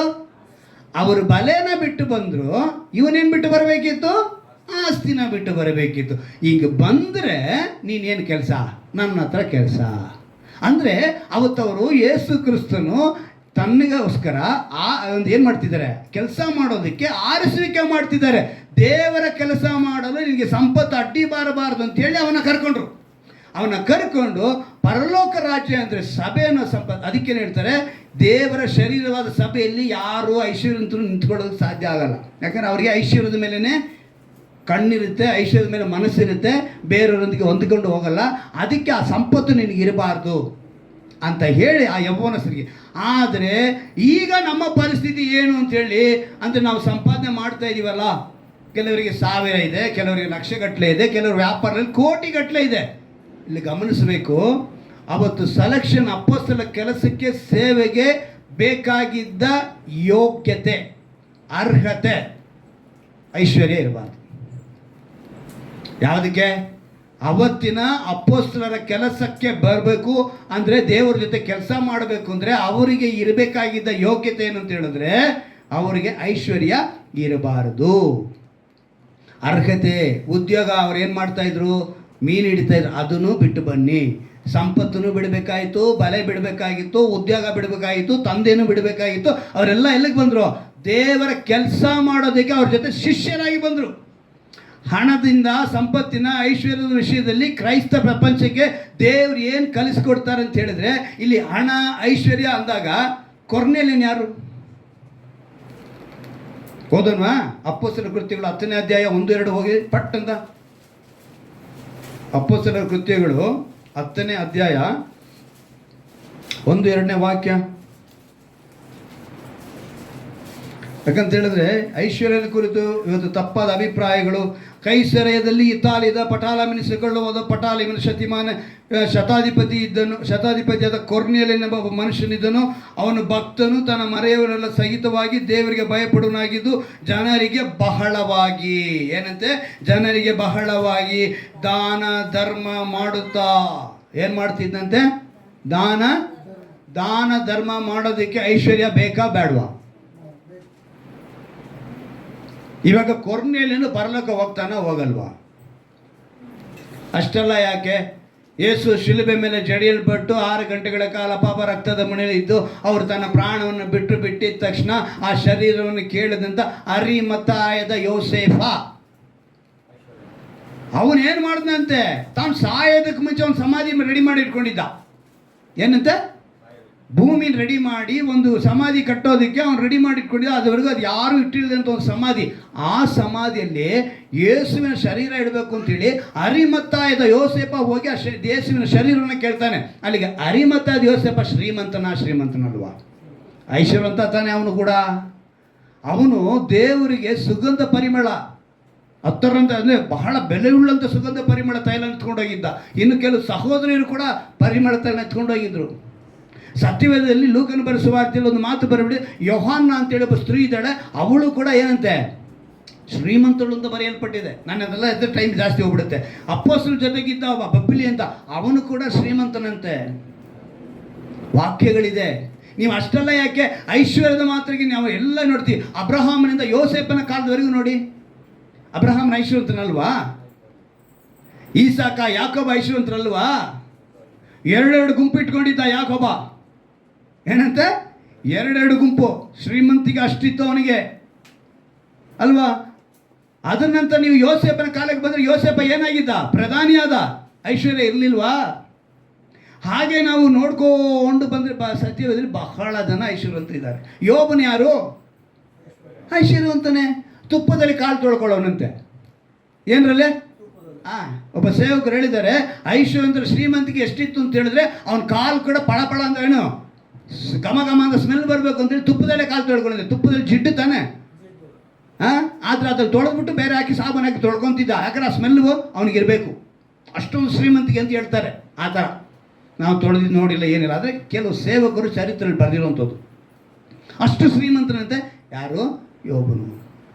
ಈಗ ನಮ್ಮ ಮನೆ, ಈಗ ನಿಮ್ಮ ಮನೆ ಪಕ್ಕದಲ್ಲೇ ಒಂದು ಹೈವೇ ಬಂತು ಅಂತ ಇಟ್ಕೊಳ್ಳೋಣ. ನೀವು ಶ್ರೀಮಂತರಾಗ್ತೀರಾ ಇಲ್ವಾ? ದೇವರು ಹೇಳ್ಬಿಟ್ಟಿದ್ದಾರಪ್ಪ, ನಾವು ಐಶ್ವರ್ಯಂತ ಪರಲೋಕ ರಾಜ್ಯಕ್ಕೆ ಸೇರೋದಂತೆ, ಸೊ ಅದರಿಂದ ನನಗೆ ಐಶ್ವರ್ಯ ಎಲ್ಲ ಬೇಡ, ನೀನು ಹೋಗಪ್ಪ ಅಂತ ಹೇಳ್ಬಿಡ್ತೀಯ ನೀನು ಹೈವೇ ಬಂದವನಿಗೆ. ಈಗ ನಿಮ್ಮ ಮಕ್ಕಳು ಈಗ ಇವರು ಇರಲ್ಲ, ಒಳ್ಳೆ ವಿದ್ಯಾಭ್ಯಾಸ ಮಾಡೋದು ಇಟ್ಕೊಳ್ಳಿ, ತಿಂಗಳಿಗೆ 10 ಲಕ್ಷ ಸಂಪಾದನೆ ಮಾಡೋ ಕೆಲಸಕ್ಕೆ ಬಂದ್ಬಿಡ್ತಪ್ಪ. ಏನಾಗ್ತಾರೆ ಇವರು ವರ್ಷಕ್ಕೆ? 1 ತಿಂಗಳಿಗೆ 10 ಲಕ್ಷ ಅಂದರೆ ವರ್ಷಕ್ಕೆ ಎಷ್ಟಾಯಿತು? 1,20,00,000. ಯಾರೋ ಒಬ್ಬ ಯೂಟ್ಯೂಬರ್ ಇದ್ದಾನಂತೆ, ಅವನು 1 ತಿಂಗಳಿಗೆ 1 ಕೋಟಿ ಸಂಪಾದನೆ ಮಾಡ್ತಾನಂತೆ, ಯೂಟ್ಯೂಬರು. ಈಗ ಈ ಸಂಪಾದನೆ ಅನ್ನೋದು ಬಂದಾಗ ನಾವೇನು ಮಾಡ್ತೀವಿ? ಈಗ ಐಶ್ವರ್ಯ ಅಂದರೆ ಅಪೊಸ್ತಲರ ಸೆಲೆಕ್ಷನ್ ಹೇಳಿದ ಮಾತು, ಅವರು ಆ ಕೆಲಸ ಮಾಡೋದಕ್ಕೆ, ದೇವರ ಕೆಲಸ ವಿಧಾನಸೌಧದ ಮೇಲೆ ಹಾಕಿದ್ದಾರೆ, ಸರ್ಕಾರದ ಕೆಲಸ, ಆದರೆ ಖಂಡಿತವಾಗಿ ಮಾಡ್ತಾ ಇದ್ದಾರೆ ಅವರು. ಆದರೆ ಅಂದು ಅಪೊಸ್ತಲರ ಸೆಲೆಕ್ಷನ್ಗೆ ಮಾಡಬೇಕಾಗಿದ್ದು, ಅವರು ತಮ್ಮ ಉದ್ಯೋಗ ಬಿಡಬೇಕಿತ್ತು, ತಮ್ಮ ಬಲೆಯನ್ನು ಬಿಟ್ಟು ಬಂದರು, ತಮ್ಮ ತಂದೆಯನ್ನು ಬಿಟ್ಟು ಬಂದರು, ಹಣನ ಸಂಪತ್ತನ್ನ ಕೂಡ ಬಿಟ್ಟು ಬಂದರು. ಆ ಸೆಲೆಕ್ಷನ್ ಸಮಯದಲ್ಲಿ ಶಿಷ್ಯರನ್ನ ಮಾಡಿಕೊಳ್ಳುವುದಕ್ಕೆ ಆ ಶಿಷ್ಯನಿಗೆ ಹೇಳಿದಂಥ ಮಾತೆ, ಐಶ್ವರ್ಯನ ನಿನ್ನ ಬಿಟ್ಟು ಬಾ, ಮಾರಿ ಬಾ ಅಂತ ಹೇಳಿದೆ ಹೊರತು ಇವತ್ತಿನ ಪರಿಸ್ಥಿತಿಗೆ. ಅಂದರೆ ಇವತ್ತು ಮಿಲಿಟರಿ ಸೆಲೆಕ್ಷನ್ ನಡೆಯುತ್ತಪ್ಪ, ಅವನಿಗೆ ಏನು ಯೋಗ್ಯತೆ ಬೇಕು ಅದನ್ನ ತಾನೇ ಇಟ್ಟರೆ ತಾನೆ ತಗೊಳ್ತಾನೆ. ಪೊಲೀಸ್ಗೆ ಸೆಲೆಕ್ಷನ್ಗೂ ಅದೇ ತಾನೇ ಬೇಕು. ಆ ರೀತಿ ಅವತ್ತು ಸೆಲೆಕ್ಷನ್ ಮಾಡಿದಂಥ ಪರಿಸ್ಥಿತಿನೇ ಆ ಸನ್ನಿವೇಶ. ಈಗ ವಾಕ್ಯವನ್ನು ನಾವು ಹೇಗೆ ಅನ್ವಯಿಸ್ಕೊಳ್ಬೇಕು? ಲೂಕನ ಬರೋ ಸುವಾರ್ತೆ 12ನೇ ಅಧ್ಯಾಯದಲ್ಲಿ ಆ ಮಾತು ಬರೆಯಲ್ಪಟ್ಟಿದೆ ನೋಡಿ. ಲೂಕನ ಬರೋ ಸುವಾರ್ತೆ 12ನೇ ಅಧ್ಯಾಯ 19ನೇ ವಾಕ್ಯದಲ್ಲಿ ಒಂದು ಮಾತು ಬರೆಯಲ್ಪಟ್ಟಿದೆ. ಅಲ್ಲಿ ಏನಂತ ಬರೆಯಲ್ಪಟ್ಟಿದೆ ಅಂತ ಹೇಳಿದ್ರೆ 19ನೇ ವಾಕ್ಯದಲ್ಲಿ, ನನ್ನ ಜೀವಾತ್ಮಕ್ಕೆ ಜೀವವೇ, ಅನೇಕ ವರ್ಷಗಳಿಗೆ ಬೇಕಾದಷ್ಟು ಸರಕು ನಿನಗೆ ಬಿದ್ದದೆ, ವಿಶ್ರಮಿಸಿಕೋ, ಊಟ ಮಾಡು, ಕುಡಿ, ಸುಖ ಪಡು ಎಂದು ಹೇಳುವೆನು ಅಂದುಕೊಂಡನು. ಇಲ್ಲಿ ಒಬ್ಬ ಶ್ರೀಮಂತನಿದ್ದಾನೆ, ಐಶ್ವರ್ಯವಂತನಿದ್ದಾನೆ. ಅವನು ಹೇಗಿದ್ದಾನೆ ಅಂತ ಹೇಳಿದ್ರೆ, ಅನೇಕ ವರ್ಷಗಳಿಗೆ ಬೇಕಾದಷ್ಟು ತುಂಬಿಸ್ಕೊಳ್ತಾ ಇದ್ದಾನೆ. ನಾನು ವಿಶ್ರಾಂತಿ ಪಡ್ಕೊಳ್ತೀನಿ, ಚೆನ್ನಾಗಿ ಊಟ ಮಾಡ್ತೀನಿ, ಚೆನ್ನಾಗಿ ಕುಡಿತೀನಿ, ಸುಖ ಪಡ್ತೀನಿ ಅಂತೇಳಿ ಒಬ್ಬ ಹೇಳ್ತಾ ಇದ್ದಾನೆ. ಆಗ ದೇವರು ಅವನಿಗೆ ಹೇಳ್ತಾರೆ, ಬುದ್ಧಿಹೀನನು ನೀನು, ಇವತ್ತು ರಾತ್ರಿ ನಿನ್ನ ಪ್ರಾಣವನ್ನು ನಿನ್ನ ಕಡೆಯಿಂದ ಕೇಳುವರು, ಆಗ ನೀನು ಸಿದ್ಧ ಮಾಡಿಟ್ಟುಕೊಂಡಿರುವ ಯಾರಿಗಾಗುವುದು ಎಂದು ಹೇಳಿದನು. ಇಷ್ಟೊಂದು ಮಾಡಿಟ್ಕೊಳ್ತೀಯಲ್ಲಪ್ಪ, ಇವತ್ತು ರಾತ್ರಿ ನೀನು ಸತ್ತೋಗ್ಬಿಟ್ರೆ ಇದೆಲ್ಲ ಯಾರಿಗೆ ಸೇರುತ್ತು ಅಂತ ಹೇಳೋದು. ಹೇಳ್ಬಿಟ್ಟು ದೇವ್ರು ಹೇಳ್ತಾರೆ, ಆಗ ನೀನು ಸಿದ್ಧ ಮಾಡಿ ಇಟ್ಕೊಂಡಿರುವುದು ಯಾರಿಗಾವುದು ಹೇಳಿನು, ತನಗೋಸ್ಕರ ದ್ರವ್ಯವನ್ನಿಟ್ಟುಕೊಂಡು ದೇವರ ವಿಷಯಗಳಲ್ಲಿ ಐಶ್ವರ್ಯವಂತನಾಗದೆ. ಯಾವ ವಿಷಯದಲ್ಲಿ? ದೇವರ ವಿಷಯಗಳಲ್ಲಿ ಐಶ್ವರ್ಯವಂತನಾಗದೆ ಇರುವವನು ಅವನಂತೆಯೇ ಇದ್ದಾನೆ. ನೀನು ಐಶ್ವರ್ಯವಂತನಾಗಬೇಕು, ಆದರೆ ದೇವರ ವಿಷಯಗಳಲ್ಲಿ, ದೇವರಿಗಾಗಿ ನೀನು ಐಶ್ವರ್ಯವಂತನಾಗಬೇಕು. ಹೇಗಾಗಬೇಕು ನೀನು? ದೇವರ ವಿಷಯಗಳಲ್ಲಿ ದೇವರಿಗಾಗಿ ನೀನು ಏನಾಗಬೇಕು? ಈಗ ಆ ರೀತಿ ಆಗಬೇಕು ಅಂತ ಹೇಳಿದ್ರೆ, ನೀನು ಐಶ್ವರ್ಯವಂತನಾಗೋದು ದೇವರಿಗೆ ಇಷ್ಟ ಇಲ್ಲ ಅಂತ ಅರ್ಥ ಹೇಳಿಲ್ಲ. ನೀನು ಚೆನ್ನಾಗಿರಬೇಕು, ಅವಾಗ ತಾನೇ ದೇವರು ಹೇಳುವಂಥ. ದೇವರು ನಮ್ಮನ್ನು ಆಶೀರ್ವದಿಸಿ ನಮ್ಮನ್ನು ಇಹಲೋಕದಲ್ಲೂ ಪರಲೋಕದಲ್ಲೂ ಎರಡು ವಿಧದ ಆಶೀರ್ವಾದ ಬೇಕು ಅಂತ ಹೇಳಿದ್ರೆ, ದೇವರು ಆಶೀರ್ವದಿಸಿದ್ರೆ ಅದಕ್ಕೆ ರೂಪನೇ ಐಶ್ವರ್ಯ. ಅರ್ಥ ಆಯ್ತಾ? ಐಶ್ವರ್ಯ ಅಂತ ಹೇಳೋ ಪದಕ್ಕೆ ಎಷ್ಟು ಸತ್ಯ ಇದೆ ನೋಡಿ. ಅವತ್ತು ಅವನಿಗೆ ಹೇಳಿದ್ದ ಮಾತು ಇವತ್ತು ನಮಗೆ ಹೇಳಿರುವಂಥ ಮಾತು. ವಾಕ್ಯವಾಗಿರುವ ಯೇಸುವನ್ನು ನಾವು ಹಿಂಬಾಲಿಸ್ತೀವಿ. ನಾವು ಐಶ್ವರ್ಯವಂತರಾಗಿ ಇರಬೇಕು ಅನ್ನೋದು ಅವ್ರ ಇಷ್ಟ. ನಾವು ಬಡತನದಲ್ಲಿ ಇರಬೇಕು, ದರಿದ್ರದಲ್ಲಿ ಇರಬೇಕು ಅನ್ನೋದು ಅವ್ರ ಇಷ್ಟ ಅಲ್ಲ. ಆದರೆ ದೇವರ ವಿಷಯಕ್ಕಾಗಿ, ದೇವರಿಗಾಗಿ ನಾವು ಐಶ್ವರ್ಯವಂತರಾಗಬೇಕು. ಅವಾಗ ದೇವರಿಗಾಗಿ ಐಶ್ವರ್ಯ ಅಂತ ಹೇಳಿದ್ರೆ, 1 ತಿಮೋಥೆಯನು ಬರೆದ ಪತ್ರಿಕೆಯಲ್ಲಿ 6ನೇ ಅಧ್ಯಾಯದಲ್ಲಿ ಈ ಮಾತು ಹೇಗೆ ಬರೆಯಲ್ಪಟ್ಟಿದೆ ಅಂತ ಹೇಳಿ ನಾವು ನೋಡುವಾಗ, 1 ತಿಮೋಥೆಯು 6ನೇ ಅಧ್ಯಾಯದಲ್ಲಿ 17ನೇ ವಾಕ್ಯದಲ್ಲಿ ಓದ್ತೀನಿ ಕೇಳಿ. ವಿಶ್ವಾಸಿಗಳಿಗೆ ಹೇಳಿರುವಂಥ ಮಾತು, ಇಹಲೋಕ ವಿಷಯದಲ್ಲಿ ಐಶ್ವರ್ಯವುಳ್ಳವರು. ಯಾವ ವಿಷಯದಲ್ಲಿ? ಈ ಭೂಮಿ ಮೇಲೆ 1 ಮನೆ, 2 ಮನೆ, ಕಾರು, ಮನೆ, ಬಂಗ್ಲಾ, ಕುರಿ, ಮೇಕೆ, ದನ, ಒಂಟೆ, ಕತ್ತೆ, ಏನೇನು ಇದೆಯೋ ಈ ವಿಷಯಗಳಲ್ಲಿ ಐಶ್ವರ್ಯವಂತರಾಗಿರುವಂಥ ನಾವು ಅಹಂಕಾರಿಗಳಾಗಿರದೆ ಏನಾಗಬಾರ್ದು? ನಾವು ಐಶ್ವರ್ಯ ಬಂದಿದ ತಕ್ಷಣ ಏನಾಗ್ಬಿಡ್ತೀವಿ? ಕಾಲರು ಹಿಂಗೆ ಎದ್ದು ನಿಂತ್ಕೊಳ್ಳುತ್ತೆ. 1 ಚೈನ್ ಇದ್ದಿಂದ ಕತ್ತಿನಲ್ಲಿ 4 ಚೈನ್ ಬಿದ್ದಿದ ತಕ್ಷಣ ಏನಾಗ್ಬಿಡ್ತೈತೆ? ಅದಕ್ಕೆ ಮುಂಚೆ ಕತ್ತು ಕಾಣಿಸ್ತೇ ಇತ್ತು, ಆದರೆ ಈಗ 4 ಚೈನ್ ಬಿದ್ದಿದ ತಕ್ಷಣ ಇಡೀ ಕತ್ತೇನು ಎದೆ ಕೂಡ ಕಾಣಿಸುತ್ತಂಗೆ. ಎಷ್ಟು ಜನ ಗಂಡಸು ನೋಡಿದ್ ಗೊತ್ತಾ? ನಾಯಿಗಾಕೋ ಚೈನೆಲ್ಲ ಹಾಕಿರ್ತಾರೆ ಕತ್ತಿಗೆ, ಕೈಗಳಲ್ಲಿ ಬ್ರೇಸ್ಲೆಟ್ ಅಂತ ಹೇಳ್ಕೊಂಡು ನಾಯಿಗಾಕೋ ಚೈನು, ಆನೆಗಳಿಗಾಕೋ ಚೈನೆಲ್ಲ ಹಾಕಿರ್ತಾರೆ ಗೋಲ್ಡಲ್ಲಿ. ನಾನು ಬೇಡ ಅಂತ ಹೇಳಿಲ್ಲ, ಹೇಳೋದು ಅವ್ರವ್ರು ಸೇರಿದ್ದು. ಆದರೆ ಐಶ್ವರ್ಯವಂತರ ಆಗಿದ ತಕ್ಷಣ ಏನು ಮಾಡ್ತಾರೆ? ಅಹಂಕಾರಿಗಳಾಗ್ಬಿಡ್ತಾರೆ. ಅದಾಗಬೇಡಿ. ಅನುಭೋಗಕ್ಕೋ ನೋಡಿ, ಅಸ್ಥಿರವಾದ ಐಶ್ವರ್ಯದ ಮೇಲೆ ಎಂತೆ? ಅಸ್ಥಿರವಾದ. ಅಸ್ಥಿರ ಅಂದರೆ ಏನು? ಈಗ ನಾನು ಹೇಳಿದ, ದೇವ್ರು ಹೇಳಿದ್ರಲ್ಲ, ಇಷ್ಟೆಲ್ಲ ಕೂಡಿಸಿಟ್ಕೊಂತೀಯ, ನಿನ್ನ ಪ್ರಾಣ ಹೋಗ್ಬಿಟ್ರೆ, ಅಂದರೆ ಪ್ರಾಣ ಪಕ್ಷಿ ಹಾರೋಯ್ತು ಅಂತ ಇಟ್ಕೊಳ್ಳೋಣ, ಈ ಆಸ್ತಿ ಐಶ್ವರ್ಯ ಯಾರಿಗೂ ಹೋಗ್ಬಿಡುತ್ತೆ? ನೀನೇನಾದ್ರು ಅನುಭವಿಸಂಗಿದೆಯಾ? ಸೊ ಅಸ್ಥಿರವಾಗಿ ನೀನು ಅದನ್ನು ಅನುಭವಿಸೋಕ್ಕಾಗಲ್ಲ. ಯಾಕೆ ಅದ್ರ ಮೇಲೆ ನಿಮಗೆ ಮೋಹ? ಯಾಕೆ ಅದ್ರ ಮೇಲೆ? ಈ ಅಧ್ಯಾಯದ ಹಿಂದ್ಗಡೆ ನೀವು ಹೋದರೆ ಹಣದಾಸೆ ಇರಬಾರ್ದು ಅದೆಲ್ಲ ಬರೆಯಲ್ಪಟ್ಟಿದೆ. ಆದರೆ ಇವುಗಳನ್ನ ಇಟ್ಕೊಂಡು ಕೆಲವ್ರು ಏನು ಮಾಡ್ತಾರೆ? ಐಶ್ವರ್ಯವಂತರಾಗೋದೇ ತಪ್ಪು ಅಂತ ಹೇಳಕ್ಕೆ ಬರ್ತಾರೆ. ಹಾಗಂದ್ಮೇಲೆ ಸುಳ್ಳು. ಅಂದರೆ ಆವತ್ತಿನ ಕಾಲದಲ್ಲಿ ಅಪ್ಪೋಸ್ತಲರ ಆರಿಸುವಿಕೆಗೆ ಆ ಥರ ಹೇಳಿದ್ರು. ಇವತ್ತಿನ ಅಪ್ಪೋಸ್ತಲರು ಎಷ್ಟು ಜನ ಐಶ್ವರ್ಯವಂತರು ಇಲ್ಲ. ಅಪ್ಪೋಸ್ತಲರು ಅಂತ ಹೇಳ್ಕೊಂಡವ್ರು ಯಾರು ಇವತ್ತು ಐಶ್ವರ್ಯವಂತರಾಗಿಲ್ವಾ? ಕಾರು, ಮನೆ, ಬಂಗ್ಲೆ, 2 ಬಿಲ್ಡಿಂಗ್, 3 ಬಿಲ್ಡಿಂಗು, 4 ಕಡೆ ಸೈಟು ಎಲ್ಲ ಮಾಡ್ಕೊಂಡಿರೋಂಥ ಅಪ್ಪೋಸ್ತಲರು ಅಂದರೆ ಯಾರು ಪರಲೋಕಕ್ಕೆ ಹೋಗಾಗಿಲ್ಲ. ಈ ವಾಕ್ಯದಲ್ಲಿ ಕರೆಕ್ಟಾಗಿ ಬೇರೆ ಥರ ಹೇಳಿದ್ರು ಅವರು. ಆದರೆ ನಮಗೆ ಹೇಳ್ತಾರೆ ಅವ್ರು ಮಾತ್ರ ಐಶ್ವರ್ಯವಂತರಾಗೆ ಇರ್ತಾರೆ. ಕೆಲವು ಇವತ್ತು ಪಾಸ್ಟರ್ಸ್ಗಳು ಐಶ್ವರ್ಯ ಅಂತ ಹೇಳಿದ್ರೆ ಇವತ್ತು ಸರಿಯಾಗಿ ಬಿಡಿಸಿ ದೇವರು ಹೇಳ್ತಿದ್ದಾರೆ. ನೀನು ದೇವರ ವಿಷಯಗಳೆಲ್ಲ ಐಶ್ವರ್ಯವಂತನಾಗಬೇಕು, ದೇವರಿಗಾಗಿ ಐಶ್ವರ್ಯವಂತನಾಗಬೇಕು, ಅಹಂಕಾರಿ ಆಗಬಾರ್ದು. ಅಸ್ಥಿರವಾದ ಐಶ್ವರ್ಯದ ಮೇಲೆ ನಿನಗೆ ಆಸೆ ಬರಬಾರ್ದು. ನಾವು ದೇವ್ರನ್ನ ಅಂದರೆ ಎಷ್ಟು ಸಮೃದ್ಧಿ ಆಗ್ತೀವೋ ಅಷ್ಟು ನೋಡಿ ಅಲ್ಲಿ ಹೇಳಲ್ಪಟ್ಟಿದೆ, ಅನುಭೋಗಕ್ಕೋಸ್ಕರ ನಮಗೆ ಎಲ್ಲವನ್ನು ಹೇರಳವಾಗಿ ದಯಪಾಲಿಸುವ ದೇವರ ಮೇಲೆ ನಿರೀಕ್ಷೆಯನ್ನು ಇಡಬೇಕು. ಇದನ್ನು ಕೊಟ್ಟಂಥ ದೇವರ ಮೇಲೆ ನಿರೀಕ್ಷೆ ಇಡಬೇಕು. ಐಶ್ವರ್ಯವಂತ ದೇವ್ರನ್ನ ಬಿಡಬಾರದು. ಅವರು ಒಳ್ಳೆಯದನ್ನು ಮಾಡುವವರು ಸತ್ಕಾರ್ಯಗಳ ಐಶ್ವರ್ಯವಂತರು. ಏನಂತೆ? ಸತ್ಕಾರ್ಯಗಳಲ್ಲಿ ಐಶ್ವರ್ಯವಂತರು, ದಾನ ಧರ್ಮಗಳನ್ನು ಮಾಡುವವರು, ಪರೋಪಕಾರ ಮಾಡುವವರಾಗಿದ್ದು ಮುಂದಿನ ಕಾಲಕ್ಕೆ ಒಳ್ಳೆ ಅಸ್ಥಿವಾರವಾಗುವಂತಲೂ ನಿಮಗೆ ಕೂಡಿಸಿಟ್ಟುಕೊಳ್ಳಬೇಕಂತಲೂ, ಏನಂತೆ? ಕೂಡಿಸಿಟ್ಟುಕೊಳ್ಳಬೇಕಂತಲೂ ಆಜ್ಞಾಪಿಸು. ಎಷ್ಟು ಖಂಡಿತವಾಗಿ ದೇವರು ಹೇಳಿಸ್ತಾ ಇದ್ದಾರೆ. ತಿಮೋತಿನ ಮೂಲಕ ಪೌಲನು ತಿಮೋತಿನ ಬರುವಾಗ ಆ ಸಭೆಯಲ್ಲಿ ಅವತ್ತು ಐಶ್ವರ್ಯವಂತರಿದ್ದರು, ಶ್ರೀಮಂತರಿದ್ದರು, ಅವರಿಗೆ ಎಚ್ಚರಿಕೆ ಮಾತನ್ನು ದೇವರು ಕೊಟ್ಟು ಹೇಳುವಂಥ ಮಾತೇ ಇದು. ಅಲ್ಲಿಗೆ ನೀನು ಐಶ್ವರ್ಯವಂತನಾಗಿರುವುದು ದೇವರಿಗೆ ಕಹಿ ಅಲ್ಲ, ಅವರಿಗೆ ಇಷ್ಟನೇ. ಆದರೆ ನೀನು ದೇವರ ವಿಷಯಗಳಲ್ಲಿ ದೇವರಿಗಾಗಿ ಆ ಅಸ್ಥಿರವಾದ ವಿಷಯದ ಮೇಲೆ ಐಶ್ವರ್ಯವಂತನಾಗದೆ ಅವರಿಗೋಸ್ಕರ ಐಶ್ವರ್ಯವಂತನಾಗಿ ಆಗಬೇಕು. ಸೊ ಈ ಅನುಭವ ಕೊಡಿ ಅಂತೇಳಿ ಮೊಣಕಾಲಕ್ಕೆ ಪ್ರಾರ್ಥನೆ ಮಾಡೋಣ. ಸೊ ಐಶ್ವರ್ಯ ಅಂತ ಹೇಳಿದ್ರೆ ನಿಮಗೆಲ್ಲರಿಗೂ ಒಂದು ಒಳ್ಳೆಯ ಅರ್ಥವನ್ನು ದೇವರು ಕೊಟ್ಟಿದ್ದಾರೆ ಅಂತ ನಾನು ಅಂದ್ಕೊಳ್ತೀನಿ. ಅವತ್ತು ಆ ಅಪೊಸ್ತಲರನ್ನ ಸೆಲೆಕ್ಷನ್ ಮಾಡೋಕ್ಕೋಸ್ಕರ, ಆರಿಸಿಗೋಸ್ಕರ ಅವತ್ತು ಐಶ್ವರ್ಯವಂತ ಕುರಿತು ಹೇಳಿದಂಥ ಮಾತನ್ನು ಇವತ್ತು ನಾವು ನಮಗೆ ಅನ್ವಯಿಸ್ಕೊಳ್ಳೋದಲ್ಲ. ನಾವು ಇವತ್ತು ಅನ್ವಯಿಸ್ಕೊಳ್ಬೇಕಾಗಿರೋದು ಇಹಲೋಕದ ವಿಷಯದಲ್ಲಿ ಐಶ್ವರ್ಯರಾಗಿ ನಾವೇನು ಮಾಡಬೇಕು ಅಂತ ಹೇಳಿದ್ರೆ ದೇವರ ವಿಷಯಗಳಲ್ಲಿ ಐಶ್ವರ್ಯವಂತರಾಗಬೇಕು, ದೇವರಿಗಾಗಿ ಐಶ್ವರ್ಯವಂತರಾಗಬೇಕು. ಅದನ್ನೇ ದೇವರು ಬಯಸಿರೋದು, ಅದನ್ನೇ ಇವತ್ತು ದೇವರು ನಮಗೆ ವಾಕ್ಯದ ಮೂಲಕ ತಿಳಿಸಿರು. ಅಂದರೆ ಪರೋಪಕಾರ ಮಾಡುವವರಾಗಿದ್ದು ಮುಂದಿನ ಕಾಲಕ್ಕೆ ಒಳ್ಳೆ ಅಸ್ಥಿವಾರವಾಗುವಂತಗಳನ್ನು ತಮಗೆ ಕೂಡಿಸಿಟ್ಟುಕೊಳ್ಳಬೇಕಂತಲೂ ಅವರಿಗೆ ಆಜ್ಞಾಪಿಸು ಅಂತ ಹೇಳಿದ್ದಾರೆ. ನಾವೆಲ್ಲರೂ ಕೇಳೋಣವಾ? ದೇವರೇ, ಇವತ್ತು ಐಶ್ವರ್ಯವಂತನು ಅಂದರೆ ಯಾವುದರ ಕುರಿತು ನಮಗೆ ಸರಿಯಾಗಿ ತಿಳಿಯಪಡಿಸಿದ್ದಕ್ಕಾಗಿ ಸ್ತೋತ್ರಪ್ಪ. ನಾವು ಇದರಲ್ಲಿ ನೆಲೆಸಿಕೊಳ್ಳುವಂತೆ, ನಿನ್ನ ವಿಷಯಗಳಲ್ಲಿ ದೇವರ ವಿಷಯದಲ್ಲಿ ಐಶ್ವರ್ಯವಂತರಾಗುವಂತೆ, ಹಾಗೆ ಕರ್ತನೆ ಸತ್ಕಾರ್ಯಗಳಲ್ಲಿ ಐಶ್ವರ್ಯವಂತರು, ದಾನ ಧರ್ಮಗಳನ್ನು ಮಾಡುವುದರಲ್ಲಿ ಪರೋಪಕಾರ ಮಾಡುವವರು ಆಗಿರಬೇಕು ಅಂತ ನಮಗೆ ನೀನು ವಾಕ್ಯದ ಮೂಲಕ ತಿಳಿಸಿದ್ದಕ್ಕಾಗಿ ಸ್ತೋತ್ರ ಎಂದು ಹೇಳಿ, ಯಾರ್ಯಾರು ವಾಕ್ಯಕ್ಕೆ ಒಪ್ಪಿಸಿಕೊಡುತ್ತಿದ್ದಾರೋ ಅವರ ಮೇಲೆ ಒಂದು ವಿಶೇಷವಾದ ಕರುಣೆ ಇರಲಿ ಕರ್ತನೆ. ವಾಕ್ಯಕ್ಕೆ ಒಪ್ಪಿಸಿಕೊಟ್ಟಂಥ ಪ್ರತಿಯೊಬ್ಬರಿಗೂ ಕರ್ತನೆ, ನೀನು ನಿನ್ನ ವಿಷಯಗಳಲ್ಲಿ ಐಶ್ವರ್ಯವಂತರಾಗುವುದಕ್ಕೆ ನಿನ್ನ ಒಂದು ವಿಶೇಷವಾದ ಕೃಪೆಯನ್ನು ಅನುಗ್ರಹಿಸು, ಆಶೀರ್ವದಿಸು, ಬಲಪಡಿಸು ಕರ್ತನೆ. ಮುಂದಿನ ದಿವಸಗಳಲ್ಲಿ ಇವರೆಲ್ಲರೂ ಕೂಡ ಕರ್ತನೆ ಅನೇಕರಿಗೆ ಕೊರ್ನೆಲಿಯನಂತೆ ದಾನ ಧರ್ಮಗಳನ್ನು ಮಾಡುವವರಾಗಿ, ನಿನ್ನ ವಾಕ್ಯ ಹೇಳುವ ಪ್ರಕಾರ ಸತ್ಕಾರ್ಯಗಳಲ್ಲಿ ಐಶ್ವರ್ಯವಂತರು, ದಾನ ಧರ್ಮಗಳನ್ನು ಮಾಡುವವರು, ಪರೋಪಕಾರ ಮಾಡುವವರಾಗಿರುವಂತೆ, ಮುಂದಿನ ಕಾಲಿಗೆ ಒಳ್ಳೆ ಅಸ್ಥಿವಾರವಾಗುವಂಥವುಗಳನ್ನು ಇವರಿಗೆ ಮಾಡುವಂತೆ ನೀನು ಕೃಪೆ ಮಾಡು.